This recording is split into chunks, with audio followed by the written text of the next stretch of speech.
Robservations with Meyer Burnett.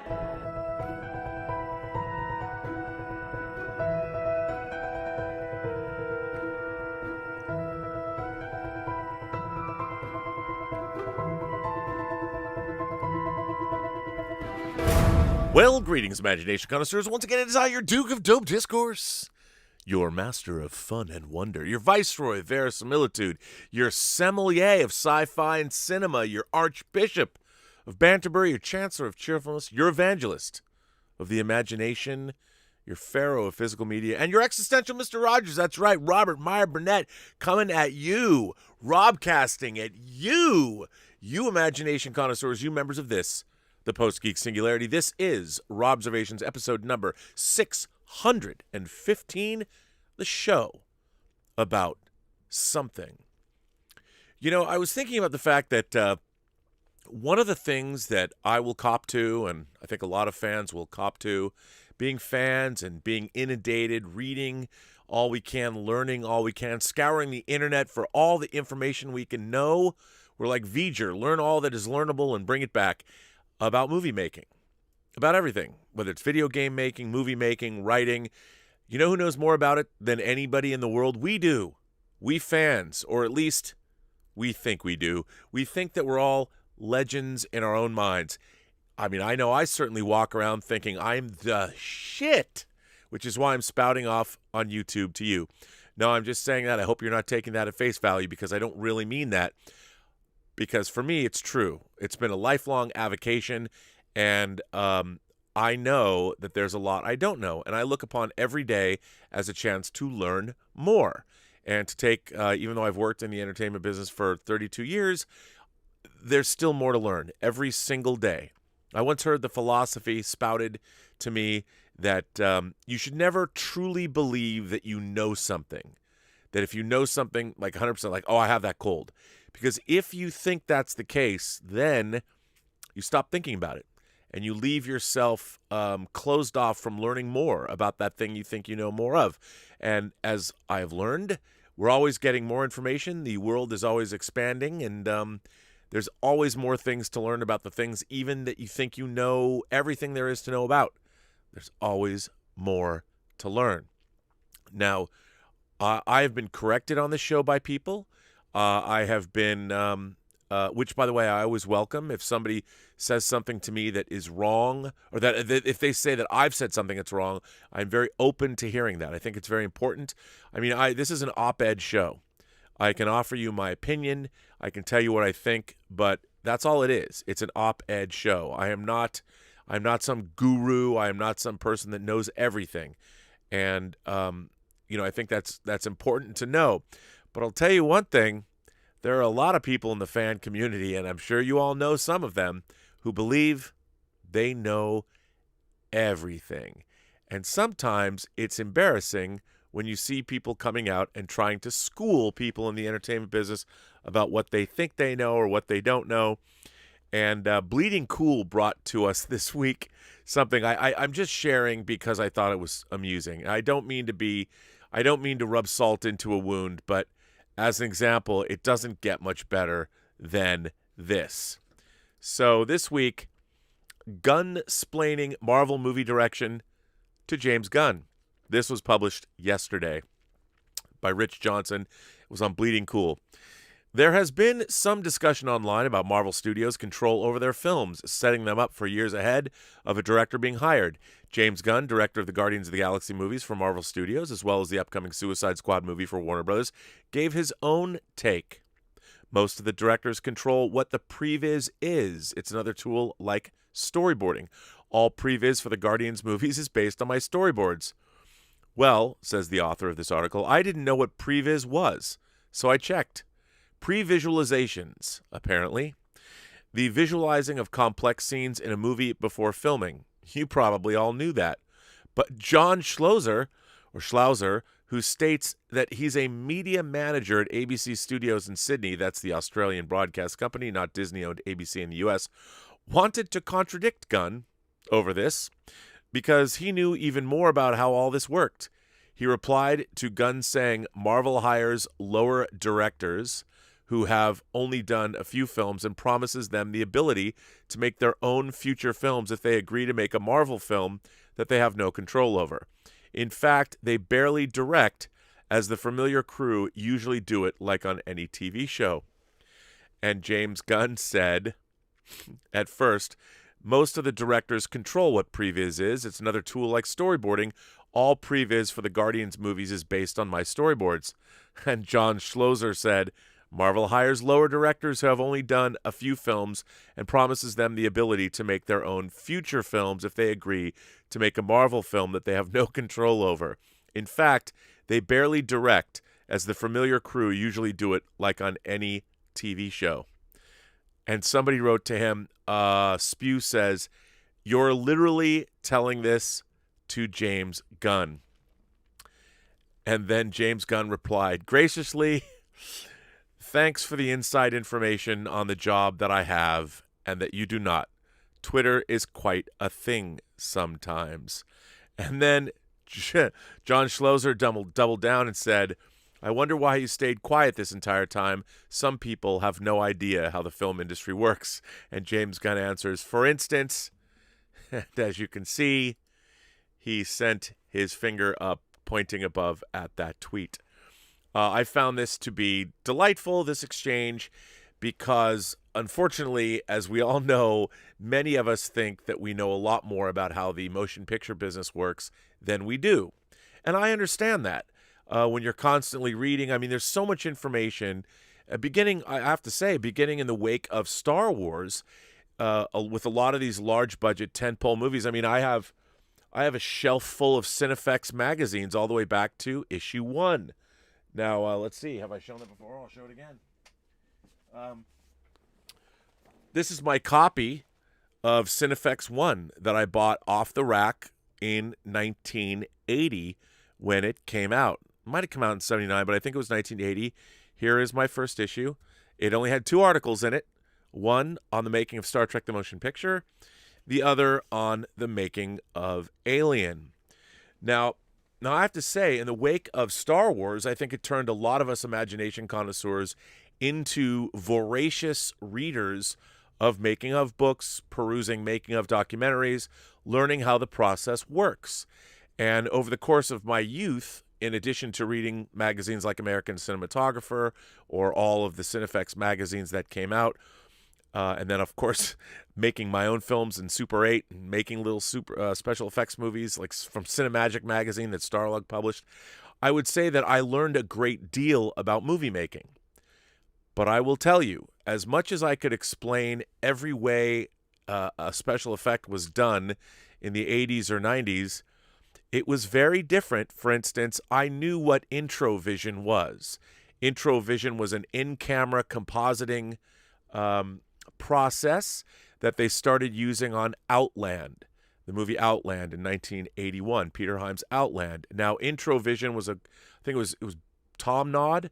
Introvision was a company that was billed itself as a one-stop shop. And another Introvision shot you might recognize is the train in Stand By Me that's bearing down on our 4 heroes. That was an Introvision shot. It was used a lot. It was used not very effectively in Hal Needham's Megaforce. But anyway, so I was able, when I was working on Army of Darkness, the Sam Raimi third Evil Dead movie, I was able to go to Introvision and watch scenes being shot. And I have to tell you, as much as I had read about Introvision over the years, and I could probably tell you everything you needed to know about Introvision, knowing it was not like being on set. I learned myself, wow, there's just a lot more. I understood the process, but it was nothing like being at Introvision on the stages watching Army of Darkness getting filmed. It was a real thrill for me, but it's not the same. Just like when you're in college, reading about things and learning about them in a theoretical capacity is never the same as being on a real set. There's the old adage that no battle plan ever survives contact with the enemy, because you can plan things meticulously, but as soon as you run into that mischievous, enemy force, Nothing ever goes exactly as planned. You have to learn how to move and react. But it's just very funny that somebody would tell James Gunn how Marvel works. Now, if you know anything about the comparison that was being made, the difference between, say, television and movies is actually a very apt comparison, because the role of a director is very different on a TV show than it is on a film, because it's almost, in a way, reversed. A motion picture, usually, of course, it has to be written first, and then the producer has to put the deals together. But once a director is hired on a motion picture, all of the ideas and concepts, everything is flowing through that director. And the director becomes the focal point of every one of the department heads on the film. So, for instance, the costume designers, the makeup people, the effects people, the cinematographer, his entire team, the first AD, the first assistant director, everybody is going to the director and bringing that director ideas and things, and the director is the final arbiter of what's going on. The director is picking these things. Now, that is not to say that the director is not working in collaboration with everyone, because they are. It's not like the director is going and cutting fabric and dyeing fabric and making sure that costumes fit. No, but the director is consulting with the costume department. And great directors are the same people they know not only to get out of the way of their people, that's part of collaborating, but they also know how to effectively communicate their ideas, because everybody is assuming that the director has a vision in their heads of what all of this is supposed to look like. Now, you might be getting questions as a director all day long from 20 different department heads. Well, as a good director, you know how to answer those questions. And as I've said on this show before, if you're an effective director, if you don't know the answer, come up with something. Don't say you don't know. Say something to the effect of, listen, let me just think for a moment and get right back to you, so I can focus on this, because people understand you've got a million things in your mind and you might not be focusing on the exact thing that they want to know. So you just never tell anybody you don't know. Just don't do that. Come up with some other excuse, but don't make an excuse. You got to be sincere about it. So anyway, what the point is everything is being filtered through the director. On a television program is a finely oiled machine. So if you're working on, say, a CBS procedural, you're working on sets that already exist. Everything is already set up. You're working with a crew that is used to doing 10 episodes, 15 episodes, 20 episodes. It used to be like on Star Trek, 26 episodes. And the thing that isn't the same every day is the director. Directors come in and they're working with the crew stays the same, but the director is always different. So what a director tries to come in and do, because one director can't, now it's different because directors can direct an entire series, but directors come in and they try and put a flourish on it or an imprintur on it. But what they do is someone says directing television, someone once said it's like being a traffic cop. It's not quite like being a traffic cop, but you're not going to be sitting there reinventing the way a TV series is shot with the cinematographer. The cinematographer already knows how these standing sets are shot. But what you can do, you can work with the cinematographer to pick interesting angles, and you can work with your actors to try and bring something unique to how the characters come across and how the writing is interpreted. And there is room to move, but you are not an auteur. Whereas on a movie, you are an auteur. Now, the difference is what this guy was trying to explain to James Gunn, he was gunsplaining to James Gunn, is that, yes, it is true that the Marvel apparatus is similar to a television series in that there is a crew, a very experienced crew from the effects team on down that know how to make these movies. However, what I think Marvel has pioneered, the genius, one of the things that Kevin Feige has done, is Kevin Feige, while he already knows if something happens, his crew can finish the film, he'll get delivered a movie, and it will be competent. But what he wants is to work with people that are going to bring something unique. And that's why he goes after directors specifically. He handpicks people like the Russo brothers, like James Gunn. Do you think that Guardians of the Galaxy was a cookie-cutter film that anybody could have directed? Absolutely not. And lest we not forget, James Gunn is also a writer-director. He is an auteur working for Marvel. So Marvel is not afraid of that either. They know they have their effects people. They know. Now, what James Gunn is talking about, pre-visualization, you utilize a lot of things. You can draw storyboards. You've seen Ridley Graham's, for instance, if you watched behind the scenes on any of Ridley Scott's movie. He's an artist. He's a classically trained artist who went to art school, so he can draw. So he'll do what his Ridley Graham's, and then they'll take those, and then the previs department can actually make animatics, which are like basically animations that show you these big scenes. Because on effects scenes, you have to be able to plan them. So the director has to be able to go, okay, while you have companies, pre-visualization companies like the Third Floor, they're a company in Hollywood that actually bought my movie poster collection. They took over my old office. I love the Third Floor. But the artists at the Third Floor will plan whole action sequences. They will actually animate a gigantic fight scene. Now, what will happen is then a director will come in and work and say, listen, let's change these angles around. Let's do this. I want this or whatever. But the point is, the Marvel movies are very collaborative, but they absolutely have the ability for directors to make their own movies. Certainly when the Russo brothers were tapped to make Winter Soldier, the Russo brothers brought a lot of themselves and what they were interested in, whether they were whatever action movies. They talked about how they were influenced by Michael Mann, and you can certainly see that feel is in those films. They're not these generic movies. I mean, a lot of people think that the Marvel movies are, but Kevin Feige is looking for something unique in that while they have a team of people that know how to make the films, Kevin Feige wants them to feel different, to have different flavors to them, and that's part of his genius. Now, one of the things that I think is really exciting, so that's why it's silly for James Gunn to be told, no, they don't. It doesn't matter who directs a Marvel movie. That isn't true, because you still have your department heads. People are coming and asking what the director wants. What would you like to? How are we going to set this shot up? Like, you might have previs. Nowadays people previs entire movies, and you could probably shoot that if you want, but you still need a director to guide the actors to craft a performance.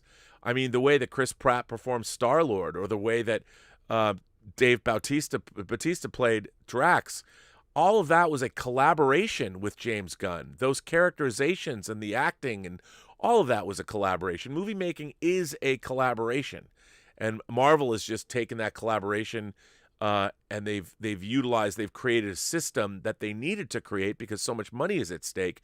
But if you are a great director, there is room to put your personal imprimatur on those films. And that's, by the way, what they want. They don't want generic movies. I mean, who would have thought that a Marvel film with a talking raccoon and a talking tree would have worked as well as it would have worked? Well, you know who knew that? Kevin Feige knew that. But what's very interesting is the situation we have with the upcoming Eternals. Now, I've made it's not a secret that I'm deliriously excited for the Eternals. I love the Kirby stories of the Eternals and the Deviants that he wrote. And I also love when Neil Gaiman picked up and did his own version of the Eternals. It's very, very interesting. And the fact that they've decided to make an Eternals film, which they've been saying is very different than any of the other Marvel films in the Marvel Universe, has made me deliriously excited to see it. I love the cast they've picked. It's very eclectic. It's very interesting, including Angelina Jolie, obviously. And what's very interesting to me, the most interesting thing, is the director of the Eternals, Chloe Zhao. Now, for those of you who might not know her because she's not a household name, she's made 3 previous movies before the Eternals, the last one being Nomadland, which is getting all kinds of accolades and critics awards.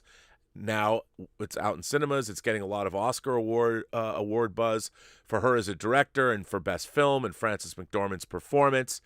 And to know that we have a woman who's made 3 independent movies, that she actually has a point of view and a passion and a philosophy. When you get a film by Chloe Zhao, you truly are getting what I'm always after, authorship, as far as movies go. Now, what's very interesting is knowing that we have a giant Marvel movie coming from a director like Chloe Zhao. Now, when I first got really excited about it, this was before I really knew anything about Nomadland. There was an article back on January 3rd. Well, this one's a new article, but I had heard that Chloe Zhao had been tapped to do this. But what's really interesting is this article that comes from Collider. This is from a couple weeks back. Ali Gemmel wrote this on January 30th, 2021. Kevin Feige, after a lot of this buzz about Nomadland, came out and explained what was it that made you decide to go with Chloe Zhao. And this article says, there's no time like the present to look ahead to the future of the Marvel Cinematic Universe's Phase 4, and in particular the upcoming feature Eternals. This week we're thinking about Eternals because it seems to have been on the mind of Kevin Feige. The Marvel Studios head opened up in a recent interview about his initial reaction to director Chloe Zhao's pitch for the out-of-this-world MCU feature, and it sure sounds like a harbinger of the greatness to come. A Rolling Stone profile via IGN was published earlier this week on Zhao and her incredible year, courtesy of Nomadland.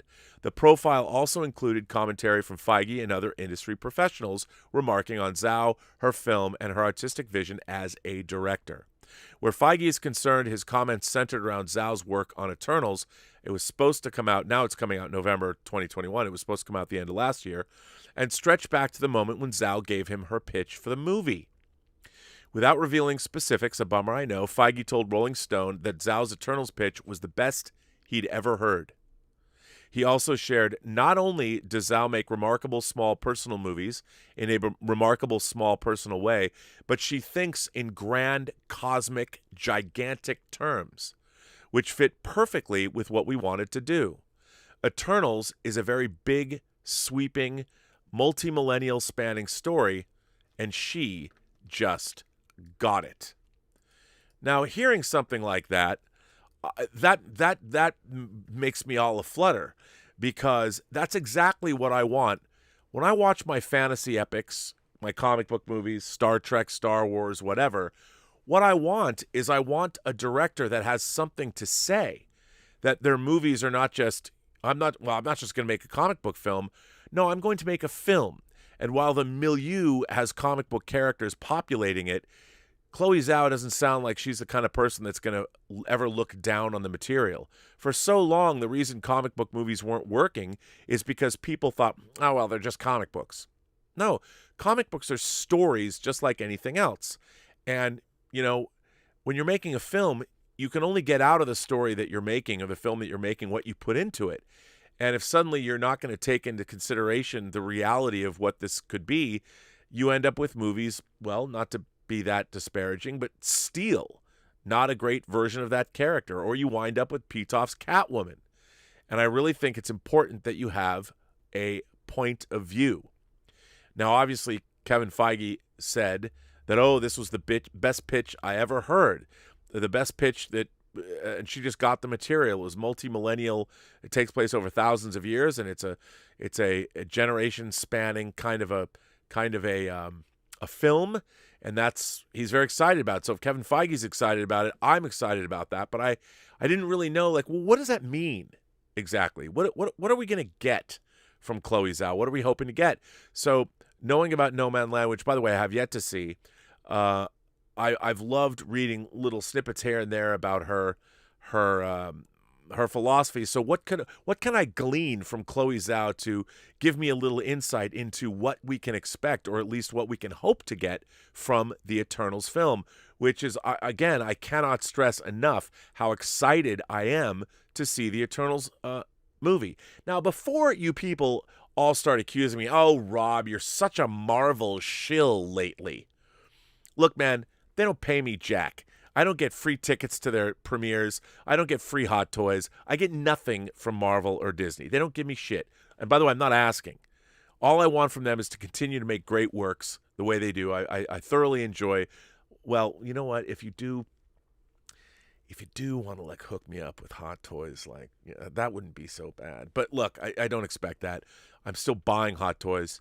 I got my so y'all know. I mean, look, I got my boy Thanos here. Would it have been nice for somebody to send this to me?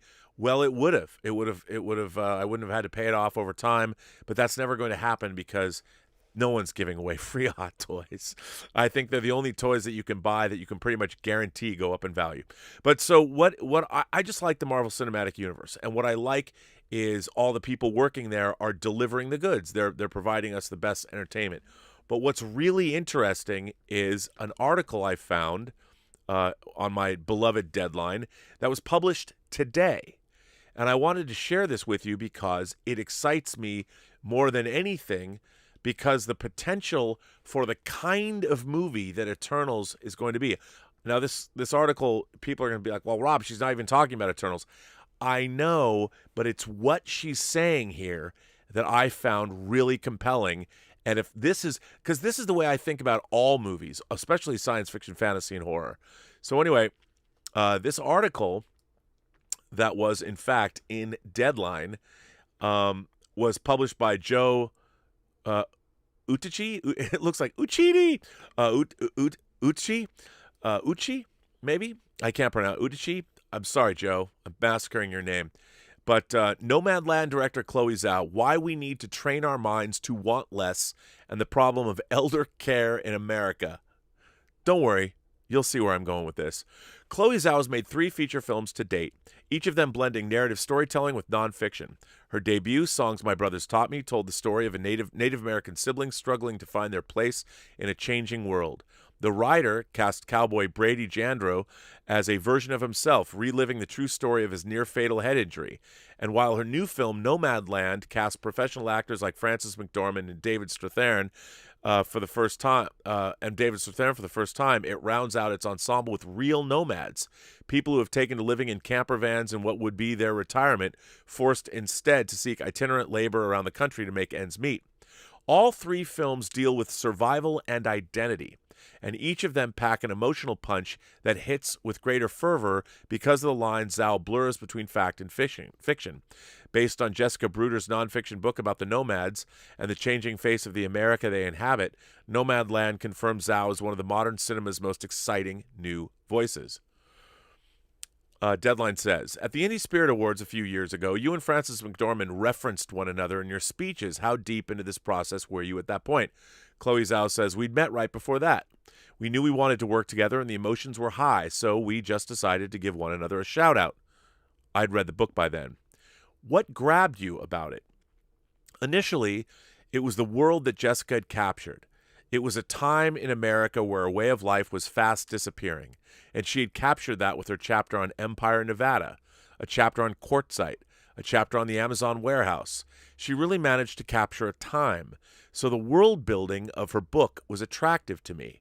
Thinking about these unique characters within that visual world, I realized I'd never really explored the world through an older person's perspective, and I felt the urgency of it too.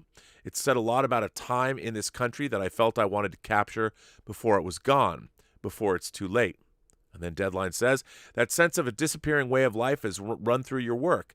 You balance a real melancholic truth, though, with a certain sense of romance for the world you capture. It strikes me that you feel simpatico with the kind of resolve it takes for people to persevere with their way of life while the odds get stacked against them. Is that a fair assessment? Zhao says, I think so. I think it comes instinctually to all of us who want to tell stories for a living. I think there's a gut feeling toward the kind of stories that draw us. I'll pass through a small town in Nebraska that has a population of 18 people, which used to be a popular railroad town until the railroad stopped. And all I want to do is try and figure out from those people how they would want to be remembered if their town were to disappear entirely. The impulse drives me. As storytellers, we're in the business anyway of recording things, of recording time and recording people. And for me, I'm interested in those things that are about to go away, like the town of Empire. Maybe that's where the romanticism comes in, because I don't go in thinking I want to examine an issue or make a statement. I'm always trying to look through the perspective of someone who loves a place like this and this way of life. It was the same with Brady, with the horses and being a cowboy and the rider. I love that she says, just to be clear, to accentuate this, she says, I don't go in thinking I want to examine an issue or make a statement. I love it. Deadline says your films blend narrative fiction with real people, real worlds in a fascinating way. How does the script come together when you're folding in so many of these real elements? Zhao says, at the same time, I'm trying to figure out who Fern is based on the stories in the book. We're also trying to work out which of the nomads can be in the film, who wants to be in the film, and what we'll do for the locations. Everything happens simultaneously because once we meet someone like Swanky, we realize she has to be in the film, and that informs the journey that Fern is going to take.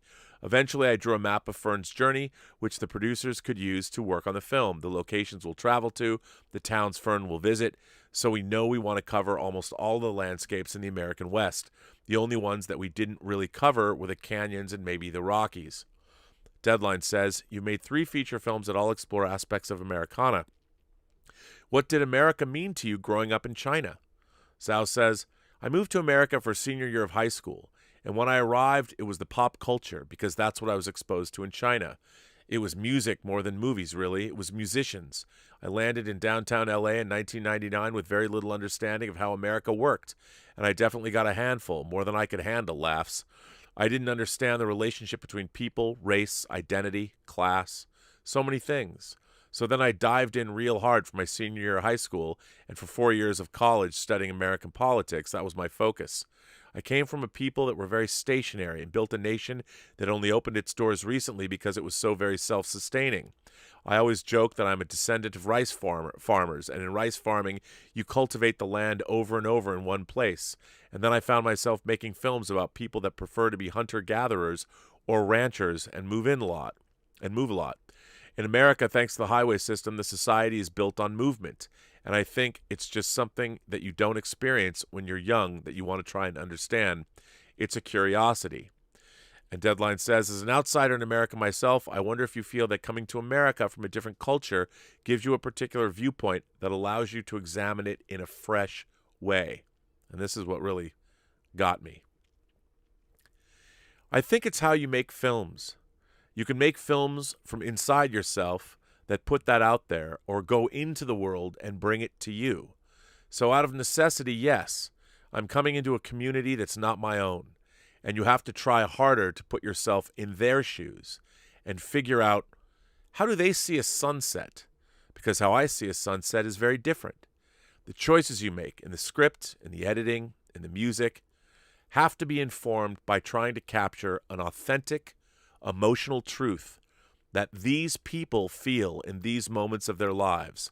And I think you're right, because it's not my own truth. Maybe just instinctually I start off with more of a reverence for understanding a person in that world, that rather than imposing myself on what a character should be. Identity fascinates me. When you look at young people in America, you see them taking up these cultural identities.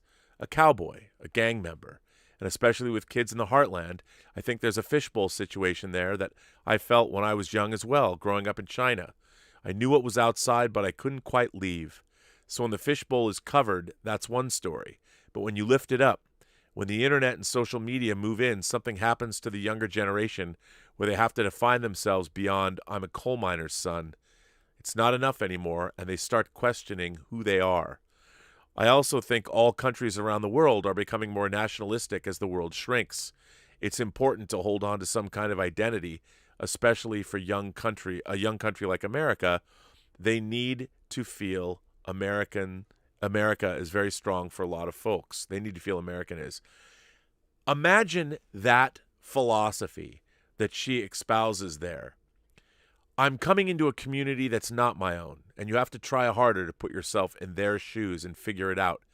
Imagine her bringing that idea into a group of comic book characters. I mean, what I was thinking when I listened to her, read this, I was thinking, my God, she's going to approach these comic book characters in the same way she approaches different environments or different communities here. They're like an existing community. here's how they are. Here's the stories that have been told about them. And this is what she is going to try and do. And when you're telling a story about the Eternals, you're going to try and illuminate the truths like, what is that like? What was it like to be an Eternal? To listen to her talk about what she was planning to bring and how she comes at filmmaking. I love that idea because I am sure that she, after listening to her talk, I could be wrong, but the thing that excites me, and I'm sure this is why Kevin Feige probably loved her pitch, because she probably said something similar. I want to go explore. I don't want to bring my own points of view into this. I'm going to approach the Eternals as if they're another group of people that I'm going to examine and delve into and find out what are they all about. And if she could bring that attitude into a comic book property and the way she's gonna approach it, I'm like, no wonder Kevin Feige tapped a woman. Yeah, of course, she moved here in high school. She was an immigrant from China, but I don't think that that's why he tapped her to do this. I think he tapped her exactly because of whatever her pitch was. It was along the lines of what she's talking about here, and that's what excites me. What excites me is, and why I still get excited about the Marvel Cinematic Universe, yeah, you might have alien beings that can snap their finger and kill half the beings in the universe. But on the other hand, if you're looking at a group like the Eternals that have been around for a long time, you're dealing with a community of people that are different than anything that we all know. And I think that it's an amazing approach. And I think, once again, someone like Kevin Feige, probably the only person on planet Earth who would have hired Chloe Zhao to do a tentpole property, which, when you're talking about the 24th, this would have been, I think this is supposed to be, the 25th Marvel Cinematic Universe film after Black Widow. That might not be the case now because maybe it's Black Widow and Shang-Chi and then Eternals. I'm not really sure. I'd have to go back and look. I didn't look before this broadcast. But this is why the Marvel Cinematic Universe still excites me, because we have an exciting, dynamic director who has an interesting point of view that she's been honing over now 3 feature films. Eternals will be her 4th. And somebody who is out of the box.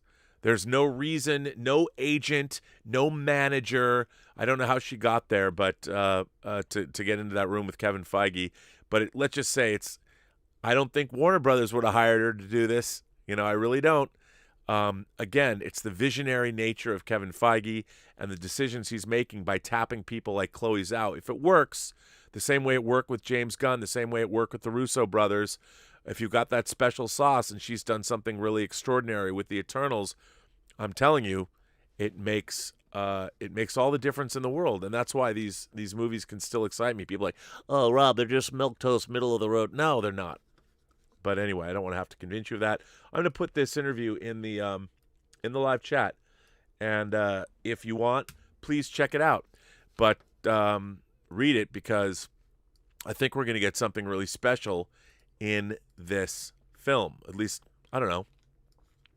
I certainly hope so. And there's been so little about it, we know. And by the way, I could be wrong. I could be completely off base. Maybe it was the whole thing was an incredible disaster and Feige and team had to step in to fix it. But I doubt it. Because it all excites me. So let's jump in to what you're all saying. Let's see. What am I going to start out with? James Snyder. Speaking of which, James Snyder writes, "Greetings, Rob, and warm salutations to all Imagination Connoisseurs. I am honored that the Bishop of Banterbury illustration remains in the lineup. I'm working on an update. What I really want, Mr. Opinion did a graphic of me as the evangelist of the imagination, but as I told him, I figure it was just everyone's given me artwork, and I feel like I have to honor the audience by using painted or drawn artwork. So I really appreciate that people do. So thank you for that. I deeply appreciate this wonderful forum that is Robservations. Thank you for taking the time to discuss things with heart, humor, and respect, and building a community that does the same.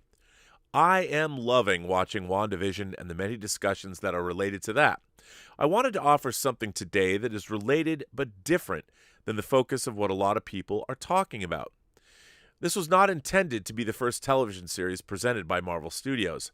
Halfway through its release, most people seemed to be enjoying it more than ever, but some people didn't like the sitcom retro motif initially, which might be why Marvel planned to release Falcon and Winter Soldier first. It's safe to assume the story of that series will be told in a more straightforward, conventional fashion.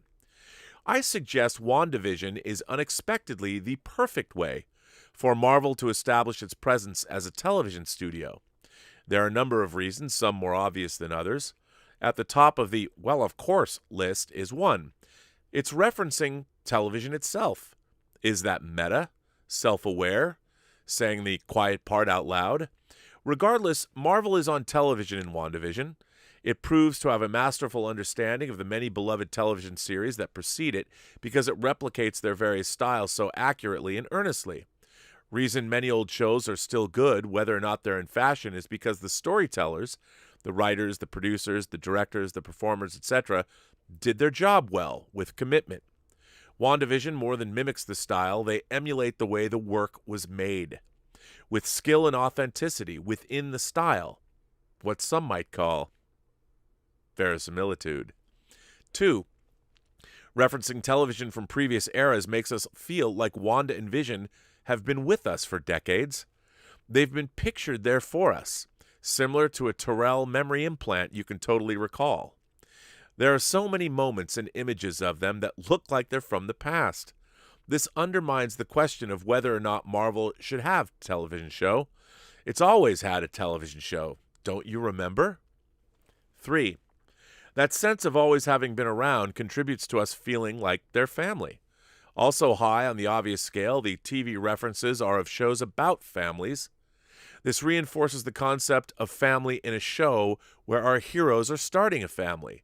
It's a theme of the story being told, and the story is being told in a way that engenders the feeling of family, or at least of familiarity, in the audience. Of course, Wanda's twins are likely a plot point as well as a theme. 4. It relates to the pandemic on a few levels. The most relevantly, it's a show about grief. There are those who grieve the many who have literally been lost, and there's a normalcy we grieve that we have all lost. Our culture is challenged by an intensity of grief that hasn't been experienced for generations, if ever. In a sense, we all kind of know what the show is about. The whole premise centers around Wanda's grief, and we know Monica is in the early stages of the most powerful grief you can feel. All the residents of Westview are being taken from their normal lives, arguably another level of grief. Perhaps these characters will have an exchange about that pain, a dialogue we could all participate in. And we see this new family presented as one we've always known, in the same way that we see our own families lately, over a screen. Perhaps another reason why it feels like reuniting with family is because we haven't had new Marvel content in over a year. Reasonable precautions limit moviegoing, and WandaVision was released first because production on Falcon and the Winter Soldier was interrupted for health safety. But perhaps this is a blessing in disguise. In a way, the show meets us where we are more directly. We and the characters are centered on home. For the first time, new content is visiting us in our living room, and we're in theirs. 4. Wanda is the star of her own TV show, but she's not the director or producer. The hex around Westview wouldn't happen if there wasn't a Wanda, but there's another power greater than her involved in its creation. She can rewind and reshape things, but she does not have the power to dispel a stork or to make her children obey her commands. If she had total control and knew it, she wouldn't have been anxious about creating the perfect dinner for her guests. The rules of the Maximoff distortion, I like that, are similar to those of putting on a show. What Darcy is seeing is meta in her world, and we're meta to her world, which invites a level of questioning existence in the same way The Matrix does, or a decent holodeck episode of TNG. Are we fans of the MCU enjoying a show, or are we within someone else's lens, like the Eternals, or the true All-Father, Kevin Feige? Who knows? I'm only certain that I'm enjoying the questions and staying tuned to what comes next. I couldn't be marveling TV more. Best regards, James, Captain McTootypants. Well, I think a letter like yours, James, is exactly why I like doing this show. Really compelling analysis, and I think you're bang on. And I think, a lot of what you have brought up in that analysis and about how television, the whole self-reflexive nature, was something that has been missed. Fandom has never necessarily been known for its great intellect, and I think a lot of people at first were puzzled by this approach, the sitcom approach, because they're younger. They didn't even see those sitcoms. They might know of them, but they didn't experience them, so they were watching this going, what the hell is this? And I certainly don't blame anybody for that. I wouldn't pillory them on the internet because they felt that way. But I think what's so great about this show and what you so eloquently pointed out in your letter is that we're getting something that is truly unique, especially if you look at it in relation to the rest of the Marvel Universe. I mean, this idea that people are like, well, Marvel, it's so milquetoast in their approach. It's so just middle of the road. This is not middle of the road programming. And to be the 24th offering that we're seeing, I mean, I know Black Widow was supposed to be the 24th offering, but we're seeing this. It's an astonishing feat for a franchise that could have played it safe, and they're not. And I think what's so interesting about this is I think it jumps into the great pantheon of fantasy television shows. Now, people would say, oh, Rob, aren't you going a little bit overboard? Perhaps I'm going a little bit overboard. But you know what? I mean, this is the same show that is part of a world with Ant-Man and Spider-Man and all your favorite Marvel characters. And the fact that they're taking it in this direction, they could have gone in any direction. They could have gone in a much easier direction, a direction that was at once more familiar and probably more crowd-pleasing after the first episode. But you know what? They know what they're doing. And because they've been let off the ranch, so to speak, they can finally realize the great potential that they have here, a potential that they've earned over 13 years to do something like this. And we get to be witnesses. What a glorious time to be a fan of Marvel and the MCU. So what a great letter. Thanks for writing in. This next one comes from Roger Robertson, who writes, greetings, Rob, and the Post-Geek Singularity. I just watched your short take on why the Marvel Cinematic Universe is so dang satisfying. I totally agree with everything you mentioned on your take. The team of Louis D'Esposito, Victoria Alonso, led by Kevin Feige, are unmatched in their ability to guide a studio and select young and up-and-coming directors and writers whom love their work. If I may, there is one addition to the triumvirate you listed, which I believe is the secret sauce in the MCU. That person is the casting director of the MCU, Sarah Finn. It seems to me that the casting director is an unremarkable position in Hollywood. I really can't name you another casting director from the top of my head. I can. Christine Sheeks, or as other people like to say, and I like to say, my professional wife. I always assumed the casting director was responsible for the smaller roles in big productions, while the directors and producers make all the big decisions. This has not been the case, I believe, for the MCU. I've seen several instances where Sarah Finn, while leaving the final decision to the higher-ups, played a crucial part in casting of these films. I don't know if Sarah Finn has a secret technique which the rest of Hollywood is oblivious to, but there is one recurring trait which I've seen in several of the MCU castings. There have been so many castings in the MCU for actors and actresses whom had failed to land a previous casting attempt. Tom Hiddleston auditioned for Thor. He could not compete with Chris Hemsworth, but was perfect for Loki. Sebastian Stan, likewise, did not land Captain America, but played one of the most pivotal roles in the MCU as Bucky. James Gunn could not figure out why it was so important for him to see the comic relief from Parks and Recreation. After the audition, he knew he had his Star-Lord. Even the late, great Chad Boseman had auditioned for Drax the year before being offered the role of Black Panther. I could list several others whom I did not have a direct line to their MCU role, but which Sarah Finn eventually placed perfectly. I do not believe this is a common occurrence in Hollywood, or at least I've not read about it. Disney is now expanding Sarah Finn's scope. She's been the casting director for the first 2 seasons of The Mandalorian, which just received 15 Emmy nominations. Sarah Finn did the casting for WandaVision, Falcon and the Winter Soldier, and many, if not all, of the upcoming Disney Plus shows. Robert, there is no question, as you stated in your take, that the MCU is an impressive machine. From the very beginning of the MCU, Sarah Finn has been casting the characters which we have come to love and to dread. I believe that she has earned to stand at the Mount Rushmore of the MCU leadership, if you will. Rob, thanks again for your time and your continued contribution to the Post-Geek Singularity. Roger Robertson. Well, Roger, you, sir, knocked that one out of the park because you would be correct. Even though I've directed only a few things, there is nothing I like more when I'm working on a film or a TV show than the process of working with a casting director.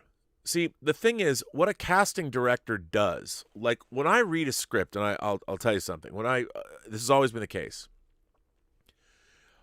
I never usually have an actor in mind. Now, when you're making a big tentpole property, everyone's like, well, who's going to be in it? I don't like to envision an actor, although the project that I'm working on personally that I want to make right now, there are 3 actors that I've had painted into all my storyboards that are in my animatic because I so strongly want them because I think it would help sell the particular project. But I have 3 actors that I must have in this movie. But one of the great things about casting directors is, well, you'd think this was obvious, but they know actors. And, you know, with most movies, you've got your leads that are very important, and they're important to the finance people because you need to know, you have to have a big character actor to lead your film that is going to mean something to the investors. But if you really think about it, if you look at Guardians of the Galaxy, Sarah Finn, the idea of Chris Pratt was never, you know, he's kind of a roly-poly funny dude. To see him as your sort of handsome, dashing, romantic lead, even though it's still a comedy performance, that takes vision. And the great thing about casting directors, as Roger pointed out, casting directors can make your project because they think out of the box. They'll bring in character actors or they'll bring in actors you didn't think about because you're too fixated on something being one way. A casting director, it's their job to make sure that you are considering positions that you wouldn't normally consider. The casting director can change the entire tenor or pallor, I guess, of your film by bringing you in amazing actors that you hadn't yet thought of, and things get knocked out of the park. They are that special sauce, and you know what? I think you're absolutely right. And I think, look, if you think about it, it's not like well, whether it's Chris Pine or Chris Hemsworth or even our other favorite Chris's, Chris Evans. These are things that are, this is not your typical thinking. So that's what a casting director can do. A great casting director can bring you people. They know actors you might never have heard of. They went to some, I don't know, showcase last week and saw some up-and-coming talent that you haven't even heard of, or nor would you hear of, that you might hear of. You might get to break that talent because your casting director is bringing you somebody that nobody else knows except them. And I think you're absolutely right. Casting directors can be the unsung heroes of any production. And I'll tell you something, there is not a bigger thrill in the pre-production of a project to watch an actor you might not know anything about. They come into the room and they blow you away. They take what's on the page, they make it uniquely theirs, they give it that little zhuzh that takes it over the top, that makes it into something magical. And that's all because a casting director knew enough to get that person in the room. So, Roger, you are correct, sir. Thanks for writing in. Very much appreciate it. This next one comes from Mike F. Ooh. Hi, Rob, and to the Post-Geek Singularity. In this letter, we're going to play out yet again another fun interactive game that you and the viewers can participate in. Since you're an editor, what we're going to play is this. I'm going to name a film that won Best Film Editing at the Academy Awards, and you'll answer if they deserve it or not. You can also briefly explain why. The viewers can also play along through the live chat or in the comments if they're watching through the replay. Are you all ready?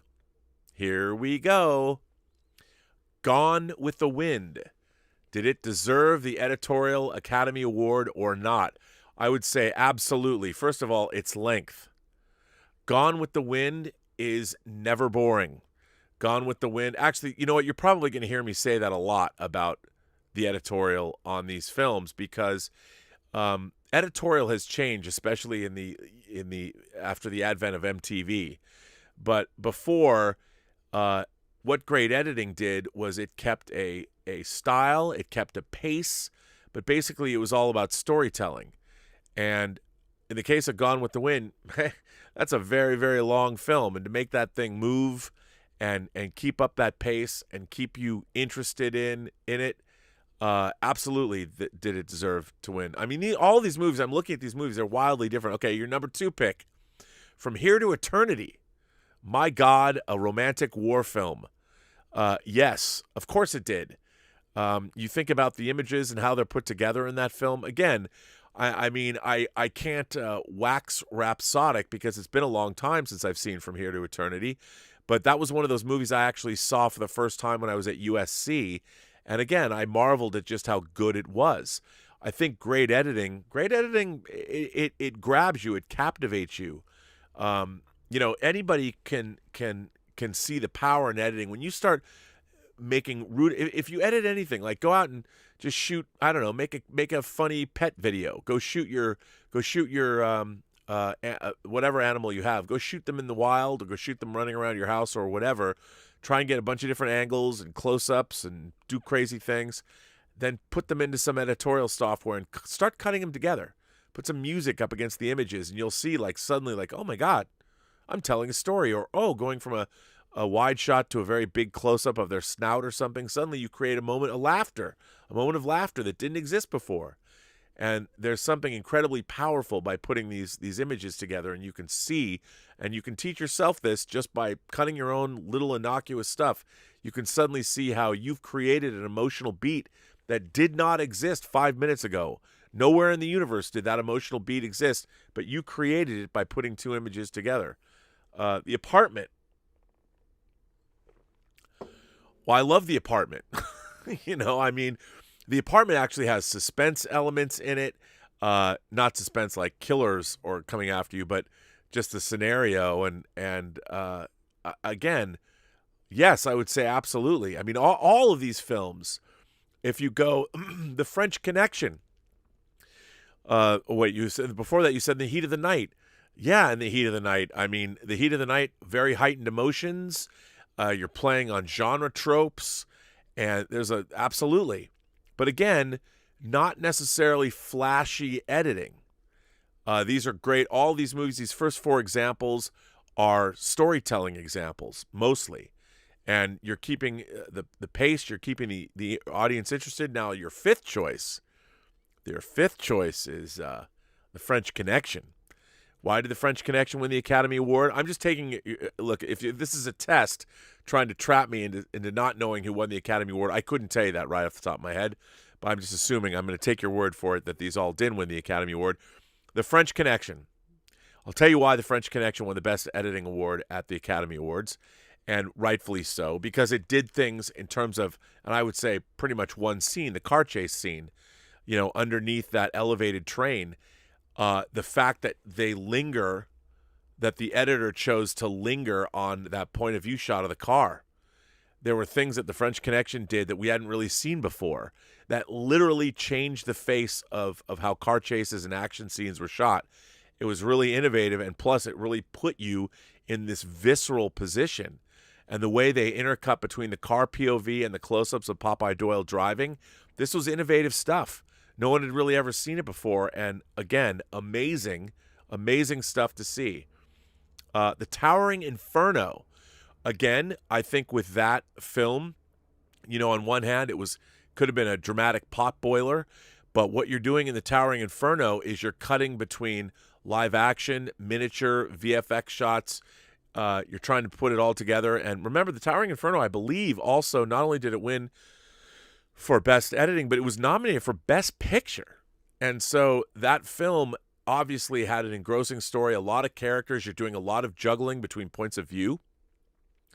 I think that film absolutely deserved it. Raging Bull. Raging Bull is a tour de force of editing. You're going from slow motion shots to close-ups.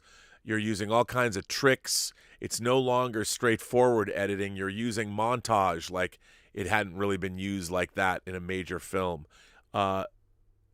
Raging Bull is very innovative when it comes to its editing. And I would say on one hand, yeah, you have your classical storytelling elements, but you also, the fight scenes are depicted in a very unique and unusual way. Almost there's a dreamlike quality to the cutting in that film, and it's amazing. Absolutely deserved to win. Gandhi. I would say also Gandhi, another epic, another long film that a lot more straightforward in its editing style, but one of the things that, one of the things people forget about editing, you're not just cutting scenes together, but you're drawing people in. It's the way you're using images. You're going from one image to the next. You're creating pace. You're creating a sense of style, a sense of movement. You're basically hypnotizing an audience to come into your story, come into this story through the succession of images that you're showing them. And I think Gandhi is a perfect example of a film, again, pace as well. Not only are you seducing a Western audience with a story about this man he was from the West, but he became a hero of the East in a way. And it's very seductive, and it's very well put together. Who Framed Roger Rabbit? Who Framed Roger Rabbit is an amazing editorial feat because you're building a story. You had to cut that movie before it was animated. You had to have the vision to understand, okay, I'm now cutting scenes. Either I'm getting rough animation or whatever. We have to put this movie together without characters being there. And all kinds of crazy manic editorial styles are used in that film. You're going from detective noir in one moment to Looney Tunes the next. That was a very, very difficult editorial assignment, and the results speak for themselves. So I think absolutely. JFK, my God, again, another tour de force of editing. If you think of, first of all, multi-formats, before digital editing was the norm, I mean, I can't even imagine the kind of multi-formats, the quick cuts, the subliminal cuts.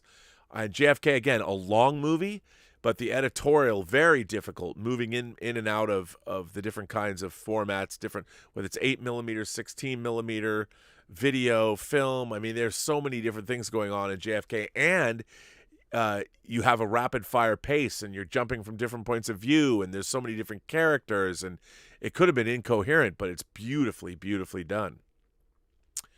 JFK is one of those, I have to say, JFK had a lot of influence on me. I think JFK, The Doors, and Natural Born Killers, from an editorial standpoint, there's a lot to learn from those three films from Oliver Stone. Apollo 13, again, what a great, again, the editorial of that movie really ratchets up the tension once the accident has happened, the way you're cutting not just in the Apollo 13 itself, but going back to Earth and dealing with the NASA scientists and trying to fix this problem. And again, the pacing and the way the story is told, the way that how it propulsively moves, again, I love it. Black Hawk Down, a lot going on in Black Hawk Down. Again, battle sequences. There's a lot of coverage to consider in that film, and they do, again, a masterful. I don't know if Pietro Scalia cut that movie, but again, there's a lot going on in that film, and it could have been incoherent. Like, for instance, I'll give you an example of, like, I think the last battle in the Transformers films is in the first Transformers. The reason the movie kind of falls apart for me at the end is because you can't tell what's going on. It's literally incoherent, because what Michael Bay does is he shoots with 8 different cameras, and he does what his own website, Shoot for the Edit. So it's shot without intent. He just says he shoots as much as he can, and you get what you get, and you try and put it all together.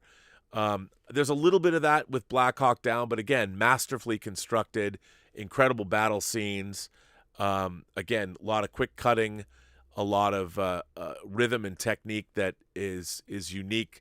I think that's Black Hawk Down is a post Saving Private Ryan film. Took a lot of from the opening scene on Normandy Beach. By the way, apparently I interchanged the title of Schindler's List and Saving Private Ryan the other day on the show.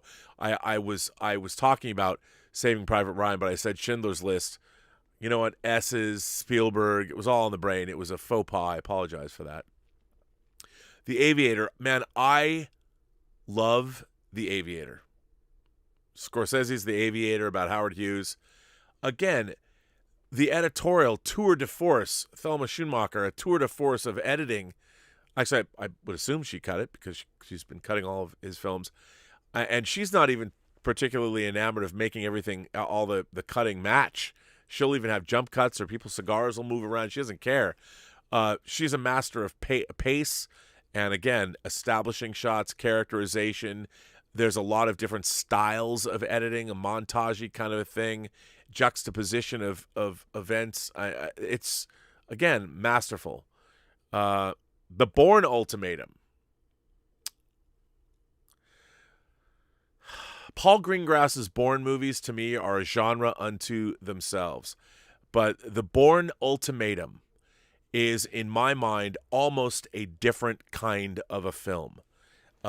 There is so much cutting in that movie, and yet so much coverage. It's cut so quickly, but it's strange because you never not know where you are. The rapid rat-a-tat cutting of some of those action scenes are so fast, and there's so much coverage. A movie has to be shot in order to be cut that way. I would say absolutely. That film, when I watched that film, I was in awe. I went back and saw it again just to watch the editing. It is a masterfully conceived, beautifully edited. But again, it had to have been shot that way. That was not a case of like Michael Bay, like, we're going to shoot this with as many cameras as we can. No, you had to capture all that material properly in order to cut it that way. I think the Bourne Ultimatum and the Bourne movies themselves were part of the problem with the James Bond movie Quantum of Solace. They wanted to cut Quantum of Solace like a Bourne film, but it wasn't shot like a Bourne film, so they tried to cut it like a Bourne film, and it doesn't really work. I think that's part of the problem of Quantum of Solace. One of the many, but I think that is it. The Bourne Ultimatum is a tour de force of action editing. It's almost, again, I think they created almost a new genre with that particular film, as far as even that series goes. The Social Network. The Social Network, to my mind, is one of the most compellingly rewatchable movies I've ever seen. Between The Social Network and The Big Short, I don't care where I am in those films, I can't stop watching them. The Social Network is intercutting within scenes between different lawsuits, different depositions. You're going in and out of time, in and out of memory. It is a beautifully, beautifully cut film. It's a beautifully shot film. I love The Social Network. I think it's fantastic. But again, a difficult editorial job. Because sometimes you're going from one deposition to the other. You have to keep all of that clear and still make it exciting, and they do. It's really, really incredible. Gravity. Look, Gravity, my heart was in my throat the entire time, and part of it was because of the editing. I mean, the way the editing, that movie is just, it's all, it's verisimilitude and it's editing. I mean, of course it should have won. And, I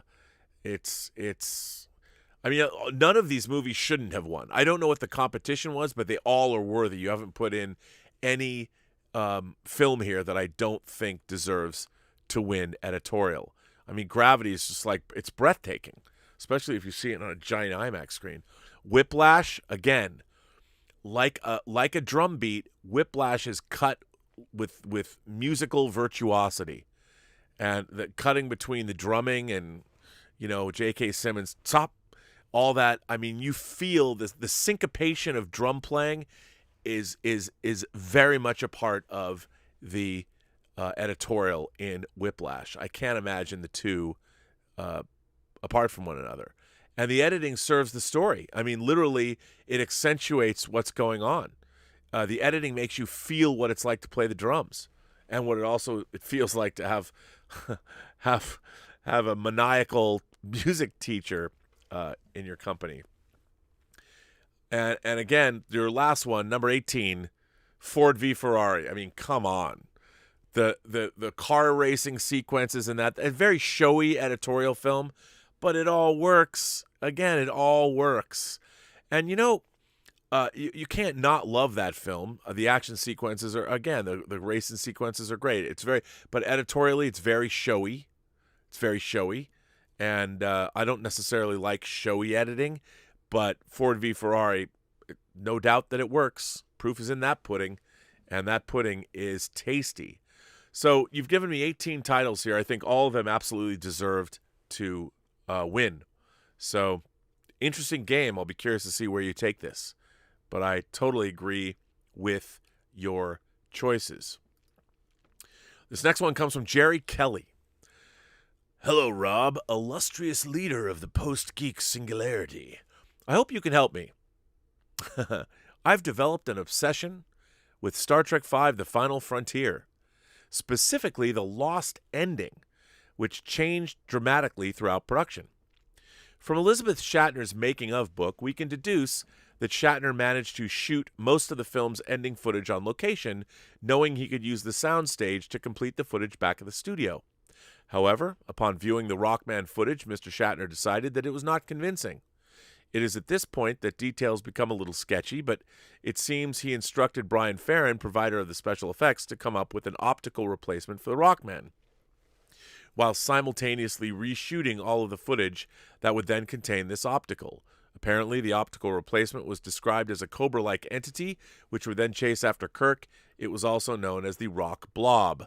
From what I can deduce, this would have comprised a number of scenes in which the Rock Blob would menace the three central characters, culminating in chasing Kirk up the rock face until Kirk is rescued by the bird of prey. What fascinates me is that this optical was apparently finished, and therefore this long scene should exist in one form or another. But Mr. Shatner again decided that this optical SFX was no more convincing than the Rockman, and as such he was forced to cut the scenes down to a minimum, implying the characters were pursued by an unseen entity, with the only reveal being a reuse of the God SFX. The end result is confusing and unsatisfying, but Mr. Shatner does at least manage to just about convey his intentions. Listening to you on this week's Lost Scenes episode of the Inglorious Trexperts really got my juices flowing, as you mentioned you had spoken to Brian Farron about this, and also that you may have seen some footage I am referring to above. I would be beyond grateful if you could elaborate on what you saw and your conversation with Mr. Brian Farron. Thanks again, Rob, for all you do. Truly, nobody does it better. Best wishes, Jerry K. Well, thank you, Jerry K. So what Jerry is referring to is everyone's favorite Star Trek film, Star Trek V: The Final Frontier, directed by the mighty Shatner himself. I think is a deeply, deeply flawed film.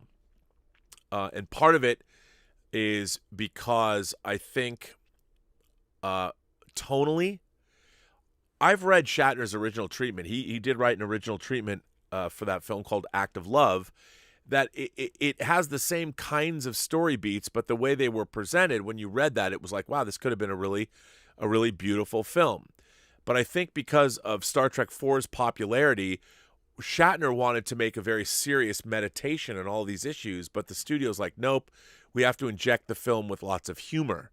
And I think that really torpedoed what it was they were trying to do, because, hey, look, I understand the idea of humor in the film is fine, but I think tonally one of the most detrimental things to Star Trek V is the wildly divergent tone, as with anything. If it doesn't seem or feel correct, if it's shoehorned in there, then it becomes a little bit silly. And I think a lot of Star Trek V is too silly, and it didn't start out that way. And I think, you watch even the opening scene. You're a Vulcan. There's some good stuff there. The opening of Star Trek V, the teaser is, I think, great, really intriguing, really interesting.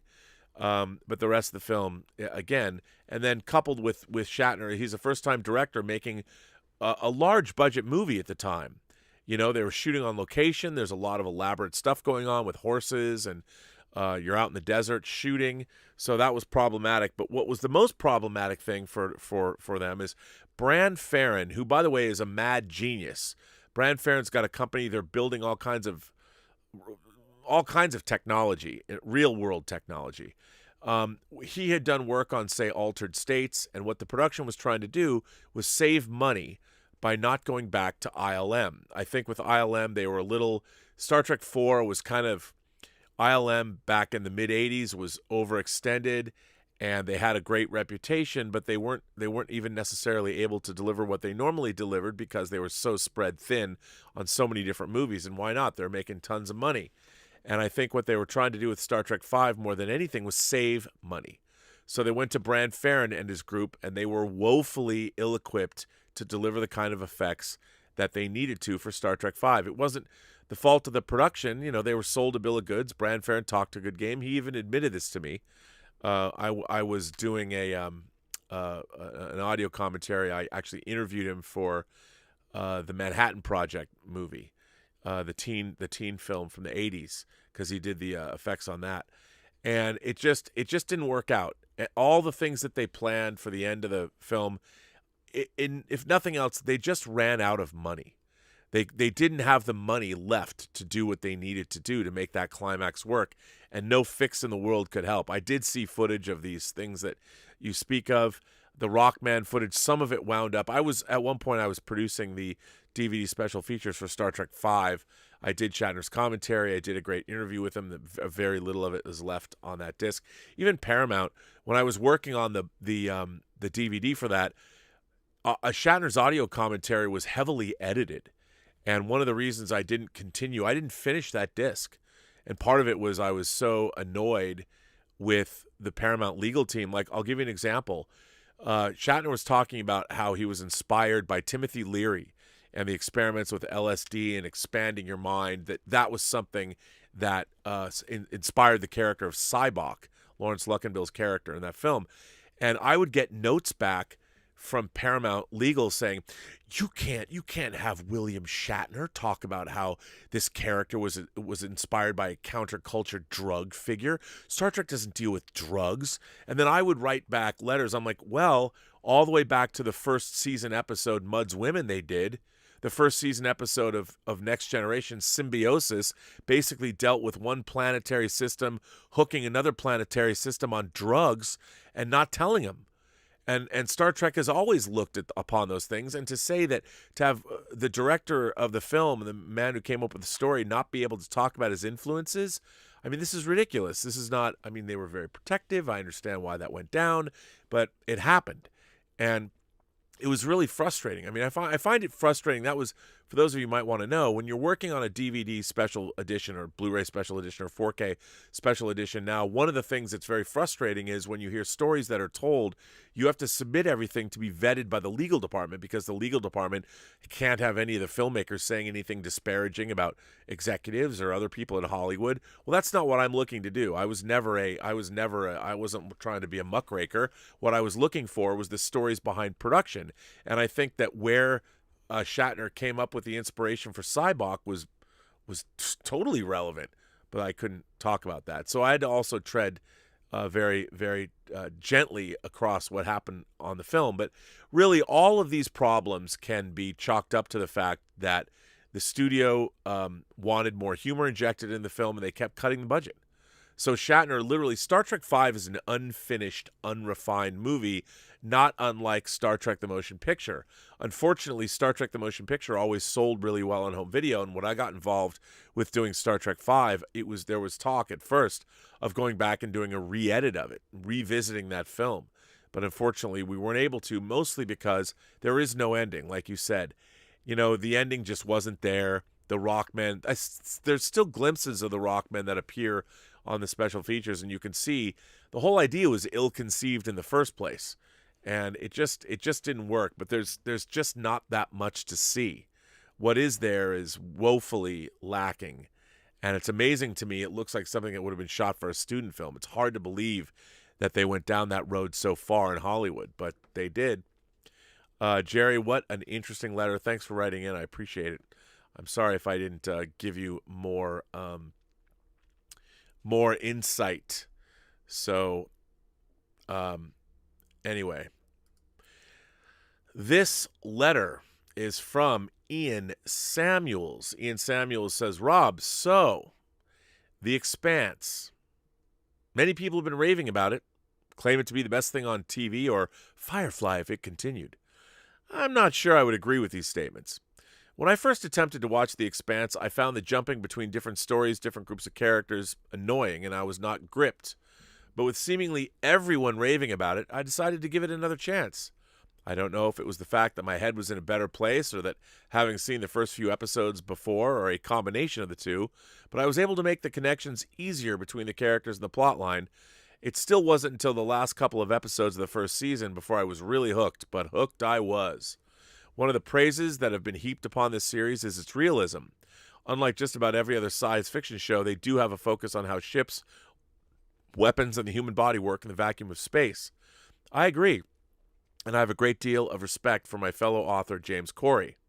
But Firefly? I don't think so. You can see many influences in the design and in the stories. I see in ship design close to those of Babylon 5 and Mass Effect. Story-wise, I see a heavy influence from Mass Effect, even some elements from Stargate.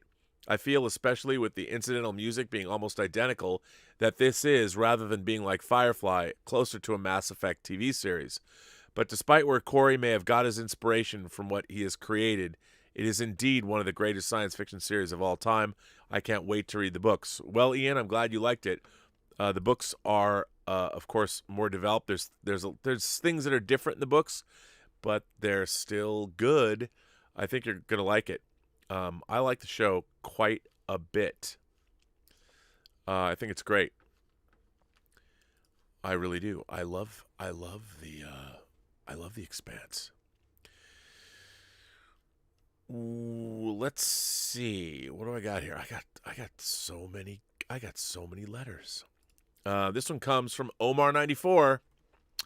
Hi, Rob, moderators and the Post-Geek Singularity. This is just some feelings I have about movies and TV.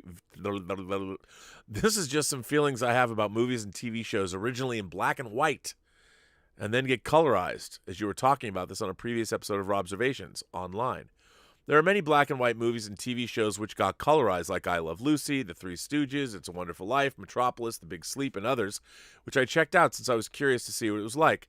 On one hand, it's interesting seeing what everything looked like for the people back then who were making the movies and TV shows, like the sets, the costumes, the hair, and the makeup, and all that.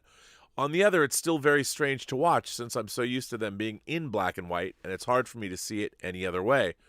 Thanks, and live long and prosper. Well, yeah, I am not a fan of the colorization of movies because they weren't lit to be colorized. You know, the lighting palettes are different. Plus, I mean, the idea of I mean, I understand there are people nowadays that go back, I'm not going to watch it if it's not in color. I don't even understand that because it's, you know, you don't not go visit the pyramids because there's no elevator inside. That's the way the pyramids were. And I think there's nothing wrong with our black and white cinema. We just have to educate people to understand that, yeah, there wasn't color film. This is how they were. And I've never seen a colorized movie that I liked. Not one. Maybe the World War II documentary that the World War I documentary Peter Jackson did. But for the most part, it never looks real to me. It shatters. There's no verisimilitude in a colorized black and white movie. And plus, it's it's someone's interpretation of what the colors are supposed to be, not necessarily what they really are. So, yeah. This one comes from Livia's other son, Patrick Fredo. I have a theory, and it's far-fetched, but I don't care. The whole WandaVision experience has been a wonderful delight for longtime Marvel fans or just comic fans in general. Never in my wildest dreams did I think a solid 12 or 13 years of Marvelosity. It always seemed DC was king of it all, albeit very dry years in between. My theory rages on rumors that were heard at the time of Garfield and Maguire's contract talks and original filming dates. I think we may be getting a proper Raimi Maguire Spider-Man 4 sequel. Rumors were Tobey and Andrew both had issues with length of contracts in terms of how many appearances. Did or did not Tom Holland work with them? 3. Which Sam Raimi Spider-Man film's character would be next to appear in Holland's Spider-Man 3? Now I'm done with laying these rumors out. We'll get back to them then. Shortly, I think. Where is James Franco as Harry Osborn? Has he even been mentioned? Does it really matter if he's dead? Doc Ock is dead in the Raimiverse. Now this past 2 weeks we are hearing the great Willem Dafoe is back. No one can confirm this. Yet. Now Tobey and Andrew's contract situation. Initially we heard that Maguire was wanted back for at least 3 episodes, and appearances, and Garfield was balking at just 1 appearance. We still don't have any confirmation. Also, there was a picture of an unconfirmed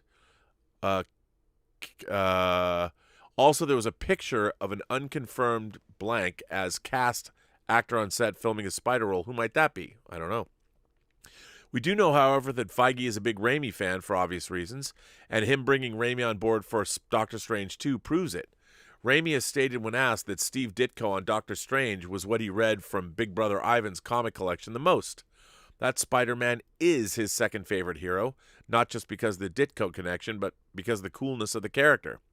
Tom Holland is not even needed for Doctor Strange 2. Tobey and/or Andrew can be there, and Tom shows up in the 3rd act or the after credits.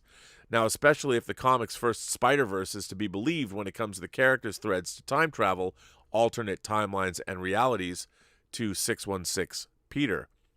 I think Tom Holland will be around, but I think his main appearance till Spider-Man 3 will be Venom 2. Maybe the time off for Hollywood allows the appearance in multiple films even more. Morbius being moved might signify these changes. Anyway, my 2 cents, Patrick the Cigar Store Fredo. I think you might be right about this. I mean, look, I've always said that WandaVision, Spider-Man 3, and Doctor Strange are part of a mini-series. It's like a triptych, a trilogy of multiverse movies. And I think we're seeing what kicks it off with WandaVision. I think we're going to see in Spider-Man 3 where it continues and starts to get really bad. And by Multiverse of Madness, we're going to be in the end game where the reality itself is unraveling at the seams. So, who's to say? I don't know. I've no insider knowledge or anything about any contract situations, but it's definitely something to keep our eyes on because boy, is that fun. It is fun. Guess who wrote in? You'll never guess. Oh, wait, you will. Miss Willow Yang. Willow Yang, she wrote in. And we love it when Willow writes in. For those of you who don't know, Willow Yang is a longtime cornerstone member of the PGS. She is also a real doctor of microbiology. Is that what your PhD is in, Willow? What is your PhD in? I'm not sure, but since she's been here, she has acquired her PhD, I believe, right? And she also writes great letters. So she's a doctor, and she's also going to be a writer. Perhaps she's going to be the new Michael Crichton. Michael Crichton was a doctor and a writer, too. I think Willow Yang is on that path. To read a Willow letter is to fall in love with Willow, because the way she puts words together, I just feel better when I read things that she's written. And here is a writer. Well, here's a writer that has been journeying through Star Trek. She started out watching the original series. She went through Next Generation and Deep Space Nine, and she's been working her way through Deep Space Nine and now Voyager. And this letter is about one of my favorite Voyager episodes, so I can't wait to read it. So, Willow Yang, you can see more of her work on the Burnettwork.net website, where you can also send me letters in addition to reading everyone else's. So take it away, Willow. Oh, hi, Rob. I am writing on another one of Joseph's Voyager recommendations, Blink of an Eye. Not to be confused, of course, with the original series Wink of an Eye, which had a somewhat similar premise, but a very different overall story. To give a recap, the episode starts with the crew of the Voyager investigating an interesting-looking planet, only to get caught and trapped in its magnetic field. Cue the technobabble. It's revealed that the planet is home to a race of humanoids, and that apparently time passes much faster on the planet, such as that 1 second on board the Voyager is equivalent to an entire day for the inhabitants below. which would make 24 hours roughly the equivalent to 240 years. As the Voyager crew struggles to find a way to break free, the alien civilization evolves, with much of its culture being influenced by the mysterious skyship that the people see up in the heavens. The aliens attempt to contact the Voyager several times throughout the different eras, and Voyager at one point sends the Doctor down onto the planet for what is supposed to be a few days, which, due to some technical issues, morphed into 3 whole years. Eventually, the aliens become technologically advanced enough to allow one of its astronauts, Gotana Retz, to board the Voyager and befriend the crew, and ultimately help the ship break free and go about its merry way. The end. I will begin with a few nitpicks. There are 2 main things about the entire setup of Blink of an Eye that bothered me somewhat. The first, as you might already be able to guess, is the fact that apparently almost all sentient extraterrestrial life, even in the Delta Quadrant, are apparently still humanoid. The Doctor, before being beamed down onto the planet, asked, "What if they're big purple blobs of protoplasm?" Well, considering that the aliens had already sent an audio message to the ship, it's probably pretty safe to assume that they do at least have lungs and vocal cords. But it would be pretty cool if they were indeed blobs of protoplasm, or anything else other than humans with some extra ridges. And as if this wasn't already enough, Blink of an Eye takes it a step further. Not only does this extraterrestrial race that's located tens of thousands of light years away from Earth look exactly like humans, but they also undergo almost the exact same cultural evolution as we did, or at least in the West. Transitioning from primitive pagans to the Renaissance era to the 20th century to warp technology. Sure, the original series made some reference to Hodgkin's law of parallel planet development in Bread and Circuses, trying to explain away why so many alien planets seem to evolve in the exact same manner as humans, but I personally think that's just lame and unimaginative. Related to this is my second issue, which is how the Voyagers just happened to come across the planet at precisely the moment when the evolution of human society, or humanoid society, was about to take off. If they'd gotten stranded a month earlier than they did, would they have just been observing a bunch of cavemen fashioning primitive tools and figuring out agriculture for tens of thousands of years? If they'd gotten stranded a few weeks later than they did, would they have encountered beings with technologies that have evolved far beyond the 24th century? The exactness of their timing seemed a little bit too convenient to me. A more minor detail that bothered me has to do with the Doctor's 3-year stay on the planet. I haven't watched many Voyager episodes, so I don't know what changes and upgrades have been made to the Doctor's program. Just how is a hologram able to reproduce with an alien that is all the way from the Delta Quadrant? And why is the Doctor perfectly happy about getting beamed back on board the ship, even though apparently he now has a wife or a girlfriend and a son? The only logical explanation is that he's a deadbeat dad who accidentally impregnated his roommate and is happy to be freed from the burden of having to pay child support. Nitpicks aside, I quite enjoyed Blink of an Eye and its examination of the evolution of human society and culture through the lens of an extraterrestrial race. There's a recurring theme throughout the Star Trek series of false deities and sometimes negative influence of religion. The original series had Who Mourns for Adonais, The Apple, The Paradise Syndrome, and the movie Star Trek The Final Frontier, which I still have not yet watched, all of which dealt with gods that turned out to be fraudulent. Similarly, the animated series had How Sharper Than a Serpent's Tooth, where the crew comes upon an alien that was once worshipped by the ancient humans, Kukulkan, and had to accept now that his children had grown and no longer needed him. Finally, and perhaps most strikingly, is The Next Generation's Who Watches the Watchers. In that episode, Picard and his crew of the Enterprise journey to a planet that was inhabited by the Mintakans, a proto-Vulcan race that had reached a stage in their evolution where they've rejected religion and were starting to make strides in science and technology. However, an attempt to save the life of one of the Mintakans led to the latter discovering the Enterprise and mistaking Picard for one of the ancient gods. This causes the Mintakan society to rapidly regress as the people abandoned science and logic in favor of myths and superstitions and became willing to commit violence against others in order to appease their god. Gosh, that sounds strikingly familiar. Blink of an Eye takes a somewhat different approach compared to these aforementioned examples. While once again we see a race following yet another false deity, this time in the Voyager ship itself, their ideas and views evolved over the years. Whereas the initially primitive beings blindly worshipped the Voyager as a god, the people learned over time to question their beliefs and superstitions and were eventually able to deduce what the bright object in the sky actually was. Rather than holding society back, Voyager's presence in many ways had a positive influence on the race's progression as it inspired the people's imaginations and drove them to strive on and innovate. Although this does appear to take a somewhat dark turn near the end when the people started firing weapons at the ship. And this brings me to the debate that the crew had over whether to establish contact with the aliens after receiving a radio message from them.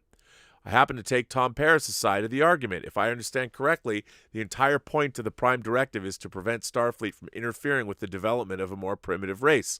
The Voyager, just by its very presence in the planet's skies, has seismically and irrevocably reshaped the development of the culture.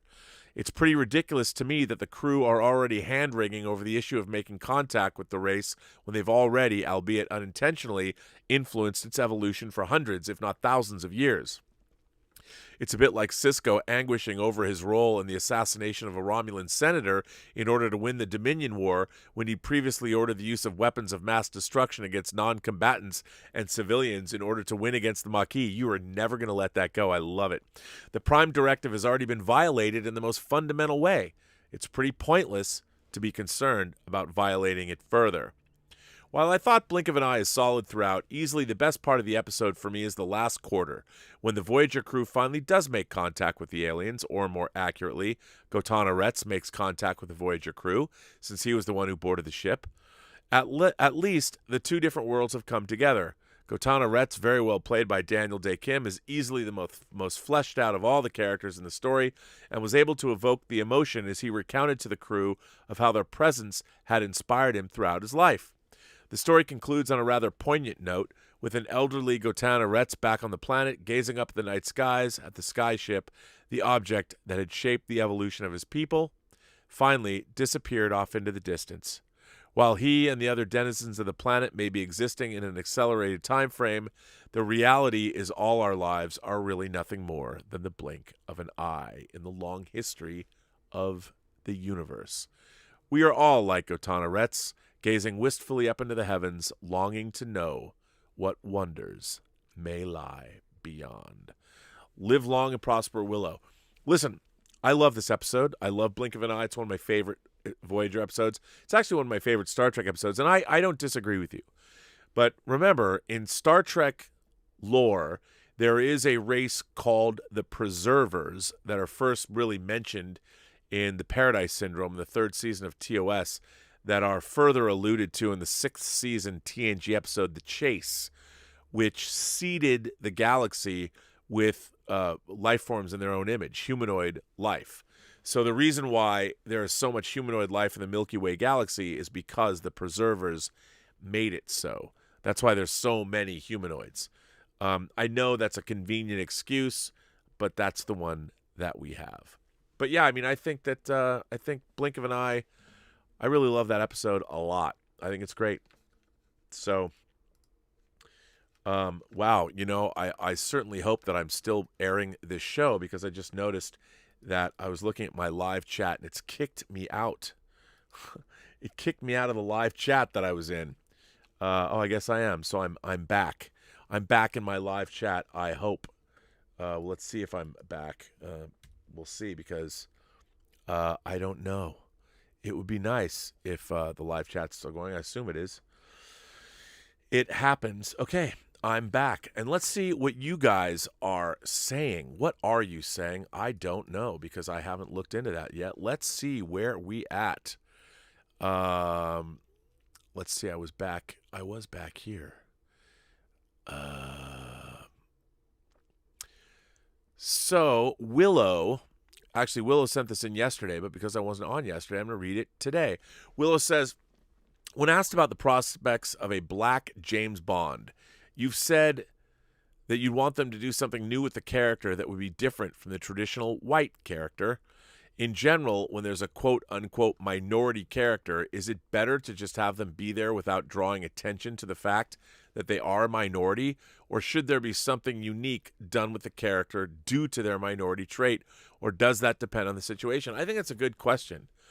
I remember like watching the it's called MI5 here, but in Britain it's called Spooks, and it was MI5. I love that show, and David Oyelowo, who I love, he was in that show, and he played a spy, and obviously he's black, and it was never like it was just his character, and I've always liked him as a performer. I like his voice. I like the way he looks.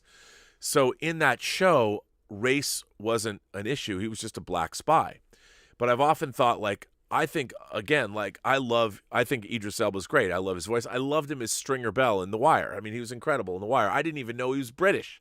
I had no idea.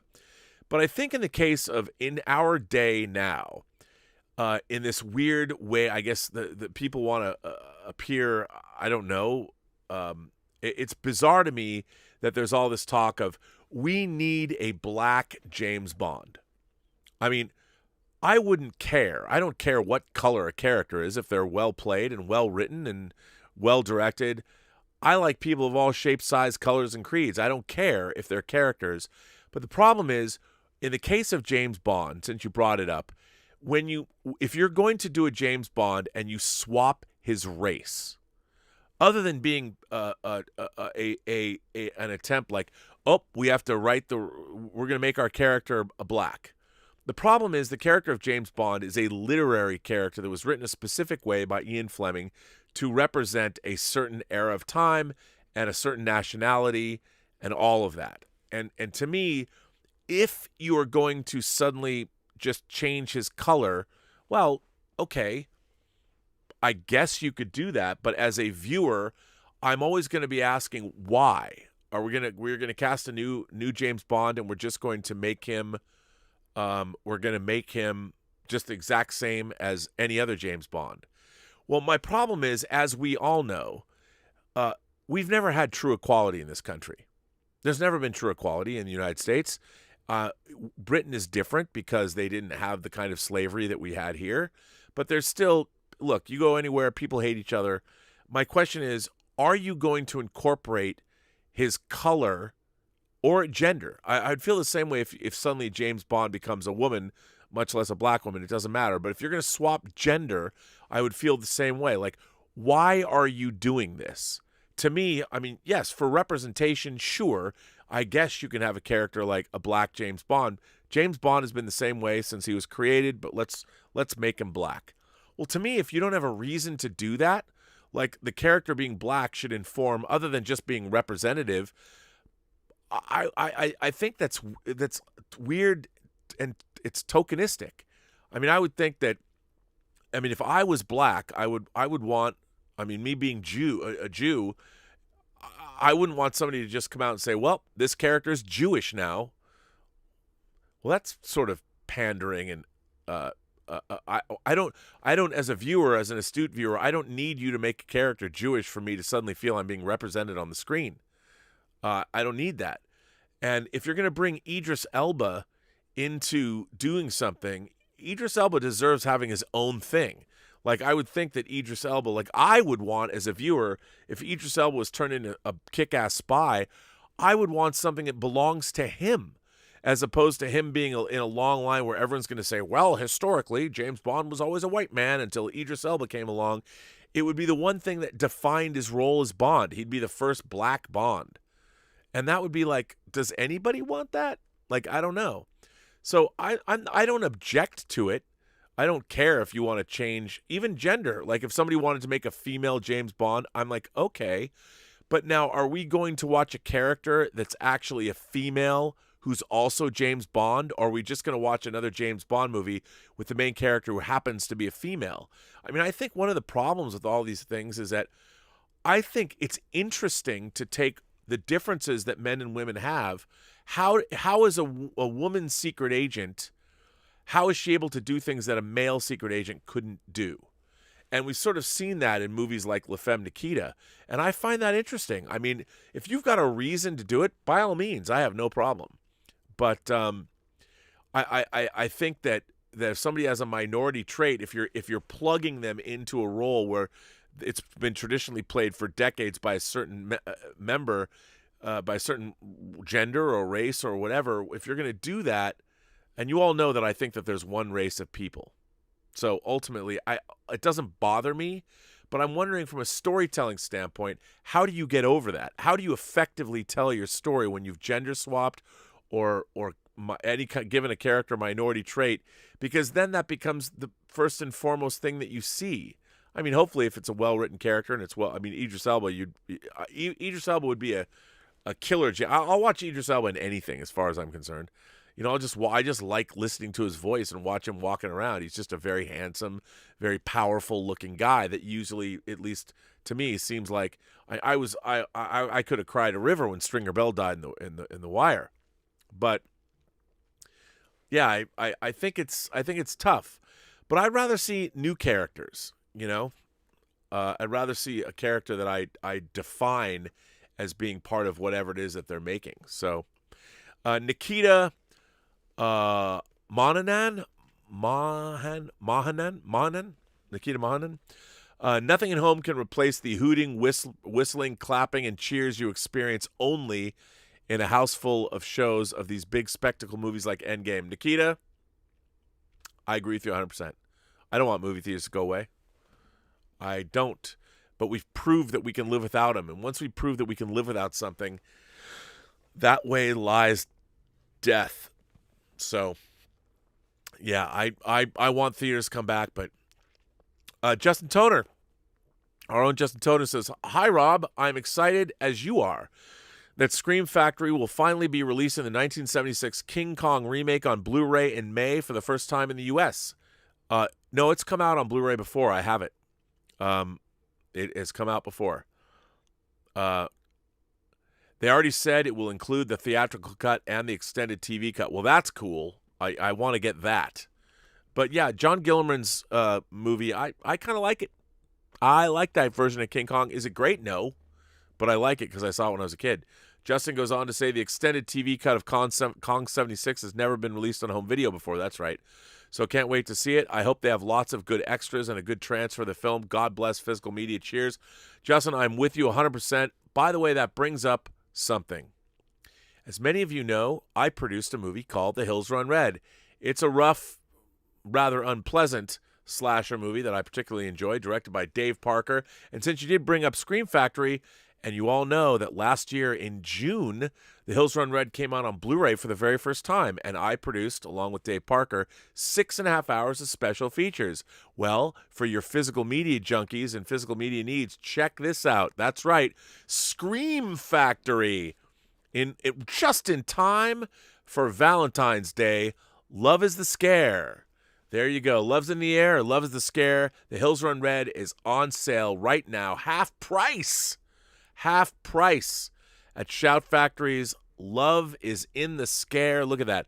The shoutfactory.com/sale/love-is-in-the-scare. The shoutfactory.com sale, Love is in the Scare, and you can get The Hills Run Red for $14. How about that? Get it? February 14th, $14. Why not celebrate that with a bunch of rape and murder and, well, filmmaking? So there you go. You can get that, and I think that you should. If for nothing else, the special features alone. Thought that's a shameless plug, but you know what, Justin? You tipped that right one up to me, so there you go. Bobby Hatch Kowal, Bob Kowal's here. To me, in the past 5 years, creatives have done damage to many Marvel comics, much like we've seen done to recent Trek.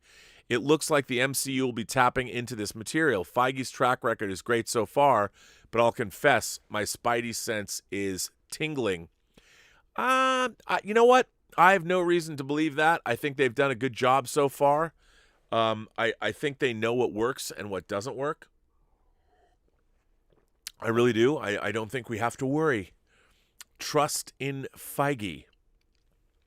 Jeff Yerke says, "Hey, Rob, just a quick shout out to say, Happy Monday, and wishing all members of the Post-Geek Singularity a great new week. Live long and prosper. Mr. and Mrs. Yerkman." Let's hear it for the Yerkesies. let's hear it for the Yerkies, the happiest couple on YouTube. Uh, El Amenopio is here and says, El Amenopio. Amenopo, not Pio. Outland looks glorious on Blu-ray. I love Peter Hyams' 1981 Outland. It was a birthday movie for me. Big fan of that movie. When it came out, they billed it as like the next best thing, Star Wars, Empire, Alien, whatever, and Outland was going to be the next. I had a one sheet for Outland. It was just Sean Connery there with a shotgun, and it said, "On Jupiter's moon, he's the only law." I love that poster. But, it's an okay movie. It's kind of a retelling of High Noon, but not, but I like it. Good score, too. Mala sends in a super chat. Why, thank you, Mala. Hi, Rob. Always wondered why TV shows look different to movies in terms of image quality. WandaVision, Falcon, Winter Soldier, and Loki look as near to movies. Is it that they use expensive cameras? No, a lot of it has to do with post-production. They can. I mean, I'm sure they're using the most expensive cameras on those films, so there's a very filmic quality. They clearly did not compromise in terms of budgets or money spent on those streaming shows because they are so beautifully done. But it really depends. I mean, one of the things to deal with is when you're making a TV show, a lot of the time you're shooting on standing sets. They already have the lighting done, and there's a look that look is very stylized in post-production, whereas movies are a little bit more naturalistic.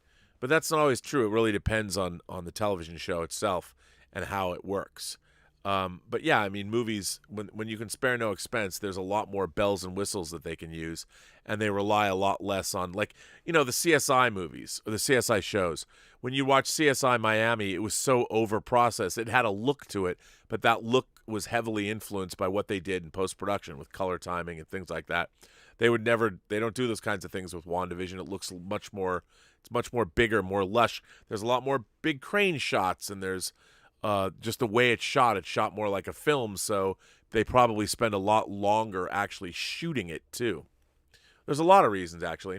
Cinema is here and sends in a super chat and says, Rob, this week is the 30th anniversary of Silence of the Lambs. We did a breakdown of all the Lecter films on our current channel. Hope you give it a go. Ooh, I didn't know that. Cinema. I would like to see that. Check it out. Wow, too bad that we're getting Clarice to celebrate the 30th anniversary. Wow.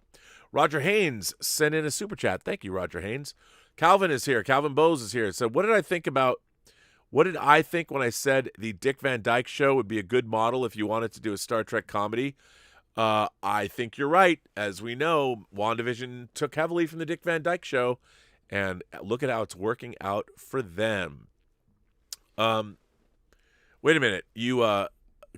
Sheriff Carl says, I have been having a debate with my friend, and I hope you can give your opinion. Is The Wicker Man 73 a musical? I say it is. I mean, it's not guys and dolls, but they're definitely singing and dancing and shit. Am I tripping? P.S. It's a good movie to trip on. Well, Sheriff Carl, let's see. You're talking about the 1973 Wicker Man. Let me go to a wide shot here. I don't know if you can see it. No, you can't. But I'm just gonna dip over here for a minute. Get up. I just love that I can just pull random shit off my shelf. Here is and I know people are gonna be like, oh, for shame. I do have the 4K of this, but I kept this. Actually, no, I should go to a close-up on this one. This is this is the original Wicker Man. I love this. This Anchor Bay put this out. This is number. It's not like it was that limited. This is how cool the world used to be. This is number 584, 50,000. So I don't know how limited this was. They made 50,000 of them, but I kept this even though I have the Blu-ray. This is a wooden box, like it's a wicker box. And this is, I love the Wicker Man. And it opens up and you've got, there's not really that much in here as far as there's two cards in here with the original. Here's the original one sheet. of the Wicker Man, which I always wanted to get because I always thought that was kind of creepy. The sunflower, the big sunflower there, and then it comes with the chapter selections, a card with the chapter selections, and there's that. And look, it's like we've turned into an episode of Let's Get Physical Media, and then here's how the disc, which also has that sunflower on it, and that's it. So what you're supposed to be, this is the extended version of Wicker Man, and you're just supposed to be happy that it came in this wicker box. But you know what? It works for me because I am happy that it came in this wicker box, because this wicker box is, what is this, 15 years old? When did I get this? When did this come out? Let's see. Studio Canal. Really? Like 2001? Well, there you go. This is like 20 years old, this box, and I still have it. So is The Wicker Man? No.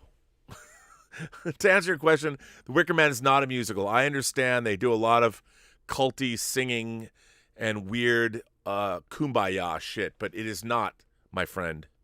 It is not a musical. It is, however, a great horror film, and I quite enjoy it. Anonymous sends in a tip, a $30 tip, and says, "My man, I hope you were referring to the great Denzel Washington's character in Training Day. You're my man, or maybe you're my woman. I don't know. You're anonymous, but thank you for supporting the channel in such a generous fashion. I very much appreciate that. I'm glad that I seem to be doing something right for you. I love that." Will N sends in a tip and says, "I saw multiple spots for the new Equalizer. Remember the original with Edward Norton was great. Hey, I like the movie with Denzel too. Then the remake with Denzel was entertaining. How did this new show ever get made? Queen Latifah? It looks awful. Your thoughts on this embarrassment?" Okay. Now, I say this understanding who Queen Latifah is as a person. I mean, no disrespect, but I have a mad crush on Queen Latifah. I have since I first saw her, even like, Set It Off? Was that the first time I saw her? For whatever reason, I've always thought, like, I'm a face guy. I've always loved Queen Latifah. I thought she has a beauty. I think Queen Latifah is a very beautiful woman, and I love her. Now, perhaps my thoughts on this matter are not clear, Lord Vader. But I like Queen Latifah. And yeah, do I think it's kind of silly? Yeah. but I will watch. Just because I have a long-standing thing for Queen Latifah. And I understand that she and I don't play on the same team. I don't care. I love Queen Latifah. So I will watch her pretty much do anything. I love listening to her dulcet tones of her voice. But yes, do I think the idea of making an Equalizer with Queen Latifah as the lead, probably a little silly? But I mean, I understand. I think it's checking a lot of boxes for somebody in Standards and Practices or at CBS or whatever. Let's do this. I mean, again, do I think it could work? I think it could. It looks, yes, fairly ridiculous. And do I buy it?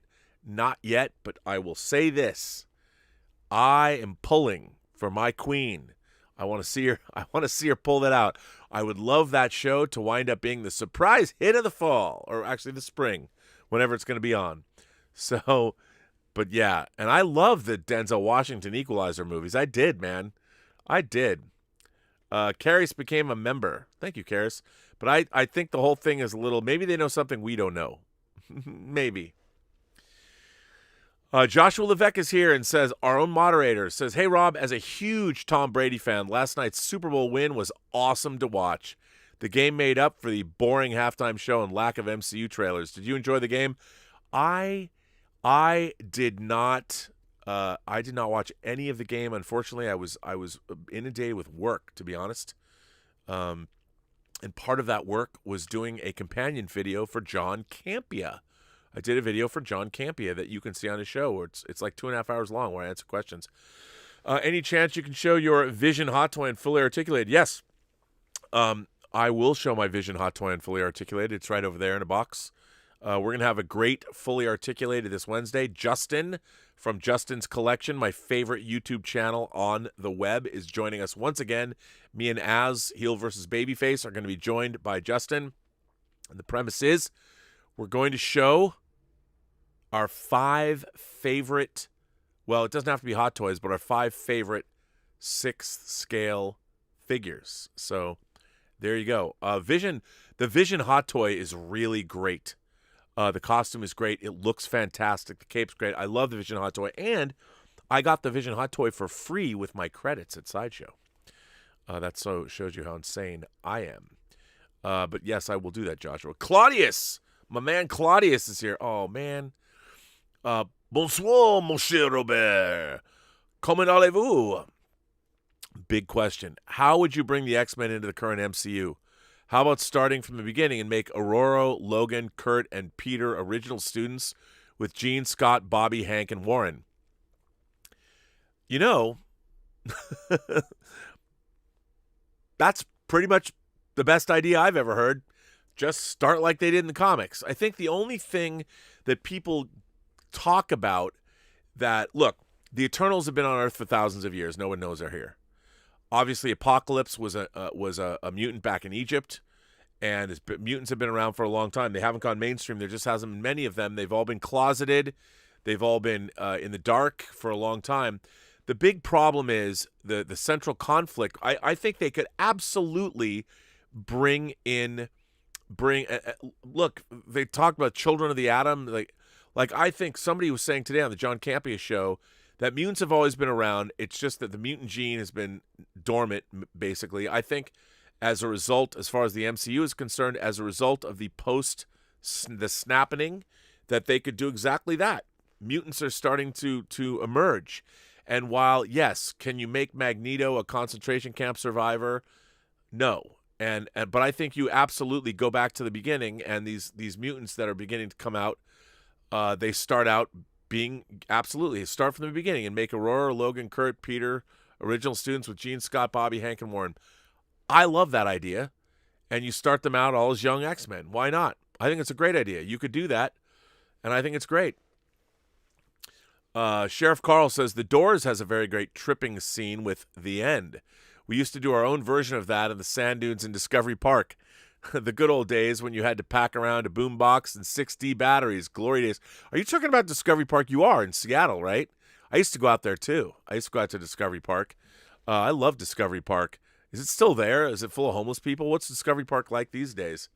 I don't know. But yeah, those are the days. I love The Doors, man. Morrison. That movie is great. I could watch that. I've seen your movies, man. You got a great penis. I love The Doors. Sean Farky50 Farkas says Grand Prix 1966. I'm a huge F1 fan.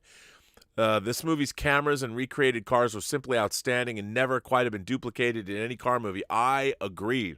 I have that on Blu-ray too. GoPros in the 60s? Come on. Those shots look like they had to be some special cameras. No shaking at all. Yeah, no.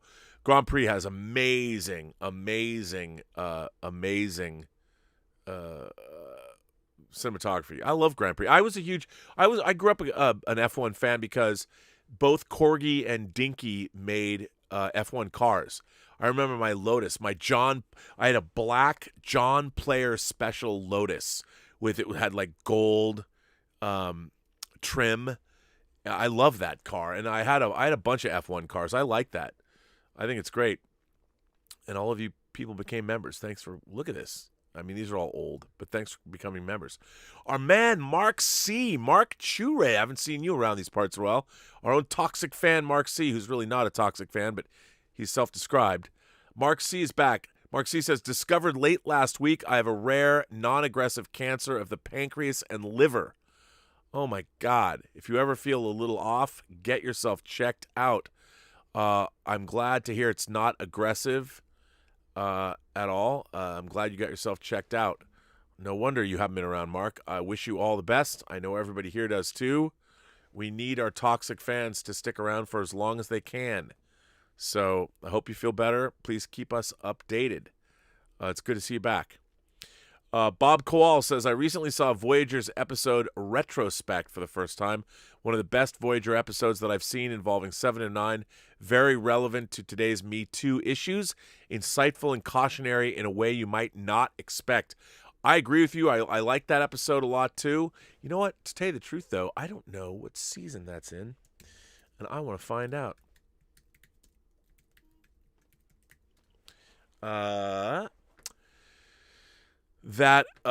And who wrote it? Yes, Brian Fuller wrote it, a man who has been interviewed on this channel. It's the 85th episode, and it's in the 4th season. That's what I thought. I thought it was an early 7 and 9 episode, and it is.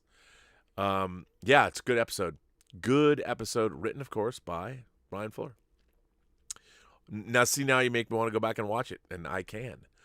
Richard sends in a tip and says, Voyager's reluctance to comment on its geopolitics, at least in the same way as DS9 did, always made the Voyager geopolitics very interesting to me. I always felt like the Voyager writers never realized the blink aliens could have taken over the Delta Quadrant. They absolutely could have, or they could have destroyed themselves. But you're right. I think you're absolutely right about that. Interesting.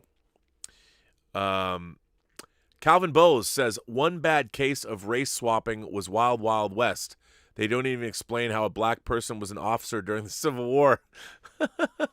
Yeah, they do that kind of crazy stuff. I think that was the least of that movie's problems. And we got a good song out of it from Will Smith, right? Just kidding. What a crazy, disappointing movie that was. I was bummed out. Danny Boy says, hi, Rob. Referring to your Black James Bond comments, Idris Elba himself actually stated that he doesn't want the James Bond role for the very reason you mentioned. He doesn't want to be only known as the first black James Bond. I wouldn't either. I mean, I would think somebody would get rich coming up with an actual franchise that Idris Elba could front, and I think that would be great. Devin Hilton sends in a super chat and says, Clive Owen, the greatest James Bond we never got. It's true, but have you seen Shoot 'Em Up? By the way, shameless plug, I did all the special features for the Shoot 'Em Up Blu-ray, and it, along with Dave Parker, the director of The Hills Run Red. I like Shoot 'Em Up, and you can see how he could have been a great James Bond. Kong's son, Fredo Patrick, says, 1976 King Kong has never had a proper Blu-ray release. Had to import from France years ago to get it. Thanks, Fredo Kong. You know what? I have it, though. Maybe I did get it from France. Maybe that's where I got it from. That could very well be. I have it right over there. Brandon Sheehy sends in a tip and says, Rob, I think Armor Wars is the perfect opportunity to reintroduce Sam Rockwell as Justin Hammer. Without losing his arrogance, he has buckled down and greatly improved his expertise in Iron Man-type technology, a more formidable antagonist this time around. I'd like to see that. I think we probably will see that. I think that'd be great. Because why not? Evan Newman says, did you see the spot for the new M. Night movie Old? I did. If so, what do you think? As with anything M. Night, it seems interesting but could fall flat. I've already found what may be the plot hole, clothes growing with the characters, but maybe it'll be explained. Yeah, but they even get into that in the trailer. The kid says, my pants are too tight. And so they will deal with that. I thought it looked bizarre, and I'm in because I've always said, you gotta nail me with that intellectual premise. Give me something I haven't seen before. And if you do that, then I think I'm in. That looks really intriguing. A lot of creepy stuff in that trailer. I want to know where they're going to go. I always think, okay, you're going to extrapolate. So people are aging, and what does that mean? Where are they going to go? Where are you going to take that? I don't know, but I'm there for it. I can't wait. Oh, can we see the tips? Oh, did I? I'm sorry, I didn't go back. I apologize. Sometimes I forget, when you're on live. There we go. Sorry about that, Richard. Yes. So there are the tips. I think there's only one more. But yeah, I can't wait. I think Old looks dope. I think it looks so good. I mean, it's just an interesting premise. I don't think I've ever seen that before. Paul J. Lewis says, hey, Rob, if you want a black and white movie with fantastic editing, directing, casting, and acting, and shot mostly in one room, the classic Sidney Lumet movie 12 Angry Men is a movie-making education. I love 12 Angry Men. I have it on Blu-ray. I love it, and you are correct. It's a great, great movie. And the first time I saw it, I'll tell you something funny about the first time I saw that movie. This shows where my head's at. I went to leadership camp. I was voted in as a senior, a student council officer, student body officer, for my senior in high school. And between junior and senior year, it wasn't mandatory, but they had leadership camp where you would go to this leadership camp and meet with other students that were going to be seniors that were also voted to be in their respective student government, and we met people, and we're watching 12 Angry Men, and there was a girl, and I'll never forget. She probably doesn't remember this, but I remember. There's a number of reasons why I remember this, but her name was Dawn Bosselman. And I met her there, and she quite fancied me, and she was very cute, I have to say, very attractive, very beautiful girl. But so at leadership camp, they showed us 12 Angry Men, and I'd never seen 12 Angry Men before, and I was completely enamored of this movie. I was locked in. I loved it. And Dawn Bosselman was doing that whole running her hands in my inner thighs. It was incredibly distracting. And I know, you know what? I think she was even like a beauty queen or something in Paulsbo. I went to school in Paulsbo. She went to school with my biological sister, who I didn't know at the time. And I just remember thinking, I'm like, at any other time in my life, this would have been a pleasant experience. But I'm sitting here watching 12 Angry Men, and I was so into it, and it was so distracting. I'm like, listen, on one hand, yes, this is very arousing, but on the other hand, I didn't want to be mean. I just said, I don't know what I said, but I was like, I want to watch this movie. Oh, but you know what? I was right to want to watch the movie because it's great. It's great. And so there's my story, Dawn Bosselman and leadership camp. Sheriff Carl sends in another tip and says, Discovery Park is the best place left in Seattle. I go once a week with my dog. Just annoying teenagers and yuppies. Luckily, it's a very big park.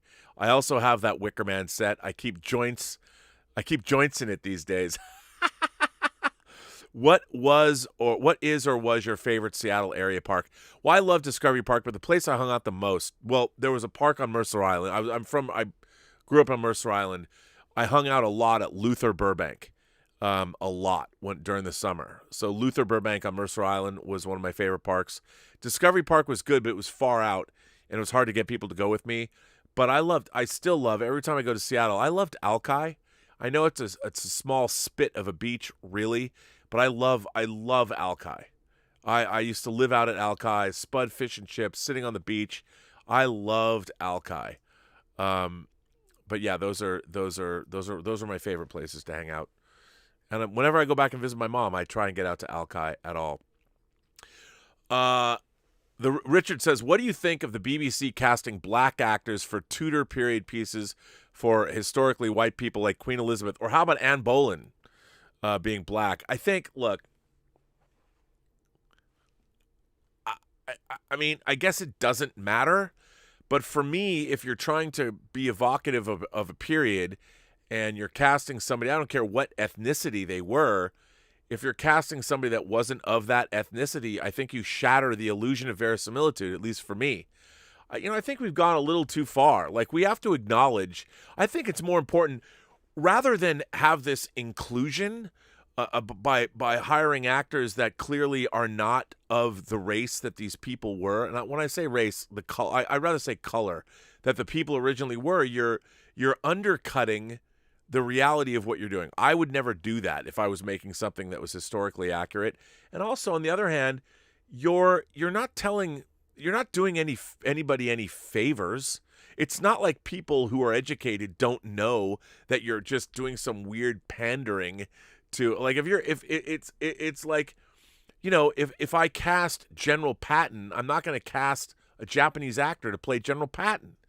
So I'm not going to do that. Not because I have something against Japanese actors, but Patton wasn't Japanese. I mean, that's what it comes down to.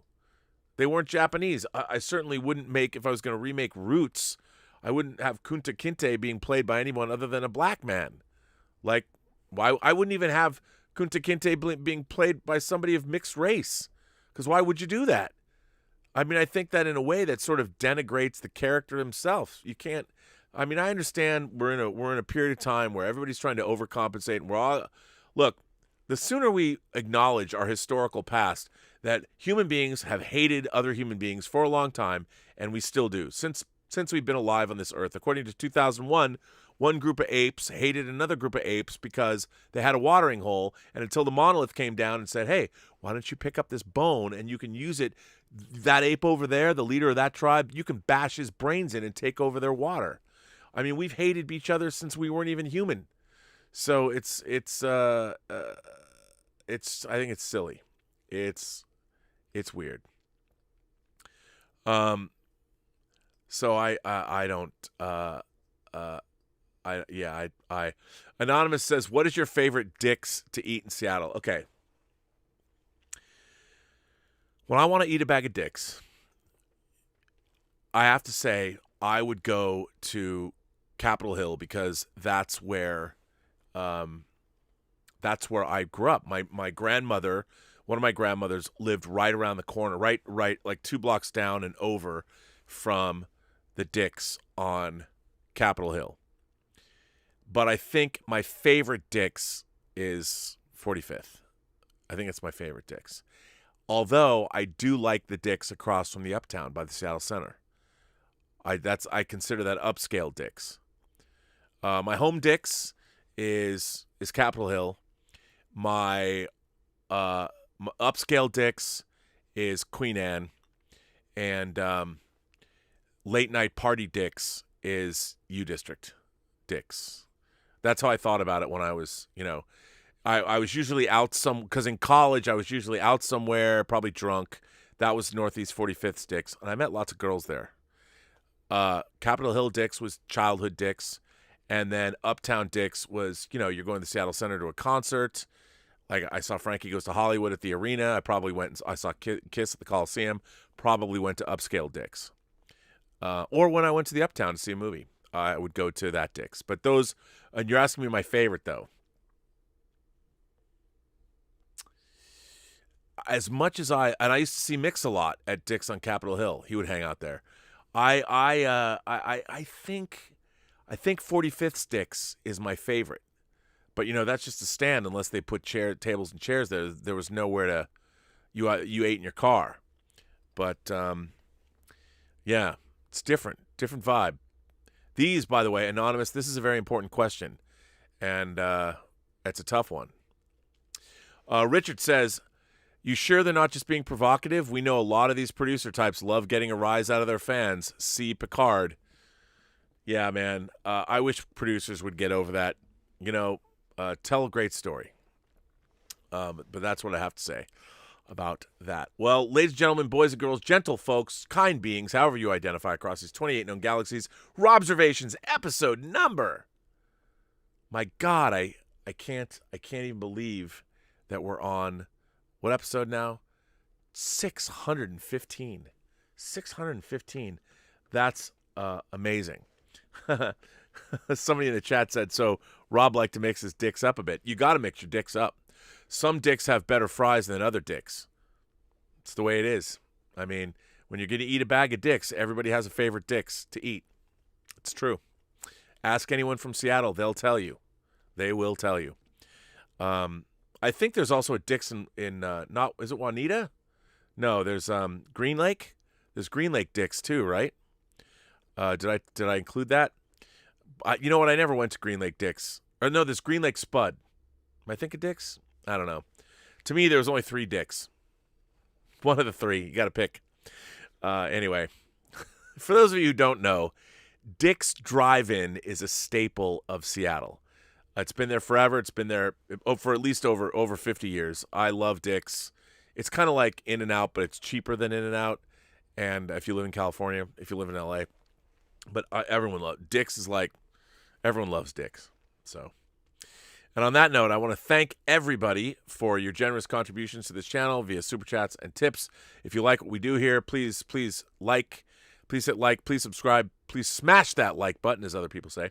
I want to thank all of you for going to the Burnettwork.net website. There's a lot of interactivity there. If you want to send me a letter, if you want to see your letter, if you want to read other people's letters or comment on other people's letters, you can go to the website. There's all kinds of things. There's 3-word reviews. There's just all kinds of wackiness happening at the Burnettwork.net website. But if you do want to send me a letter, be sure and tell me. If you don't want me to read it, I won't. I get a lot of letters where people are like, don't read this on the air. I won't read it on the air. But you know what? On that note, I would like to throw out a personal and confidential comment to Ryan. Thank you very much for the letter you wrote, sir. I very much appreciate it, and I'm glad that you and I park our shuttlecrafts in the same shuttle bay. I hope more people eventually will come around and do the same thing. So congrats to you both on that one. And yeah, I want to thank my moderating staff. I want to thank Mike Bodden. I want to thank the Richard. I want to thank Joshua Levesque. I want to thank Bunyan Snipe. I want to thank Justin Toner. I want to thank Robert Priso. I want to thank Greg Smith is here. I want to thank Greg Smith. Greg Smith is the only man I know who has a 1-to-1 scale land speeder. And he has a Boba Fett truck that he keeps repairing. It's amazing. I want to thank all you guys for being you. Joshua Levesque says there was a lot of dick talk today. Look, if you'd ever gone to Dick's, if you'd eaten a bag of dicks, you'd be able to participate. No, but the reason I brought up Dick's Drive-In is because there was a tweet. Dick's was tweeting they now have a Dick's van. And so Dick's travels around, and you can get hamburgers and things there. But if you go to Seattle, you got to go to Dick's Drive-In. And I would go to the one on Capitol Hill first, because that's kind of like Dick's headquarters. And go there if you can on like a Friday or Saturday night. It's just fun to see who shows up there. Maybe people don't anymore. I mean, it's so weird to think I'm talking about something that happened I would do 35 years ago. 35 or 40 years ago. Actually, longer than that, because when I was going to see my grandmother, I was like 8 or 7. It's like, can we go to Dick's? Yes, we can. So there you go. And on that note, I want to say every person you meet has a story to tell that you have yet to hear. And all you have to do is listen. By the way, no whining about movies tonight. I can't believe it. We're letting viewers' choice slip away from us, but Elizabeth is in school. We will be back tomorrow. I promise we will be back tomorrow. We're going to watch Gladiator. Yes, we are. No one's going to stop us now. It's like Starship said. And on that note, I'm going to say, I already said every person you meet has a story to tell that you have yet to hear, so I'm going to say this. Have a better day. I'll be back tomorrow on the John Campea Show. We will be back here for Robservations episode 616. And who knows what else is going to happen. I don't know. Maybe we'll talk more about WandaVision. Imagine that. See you all later.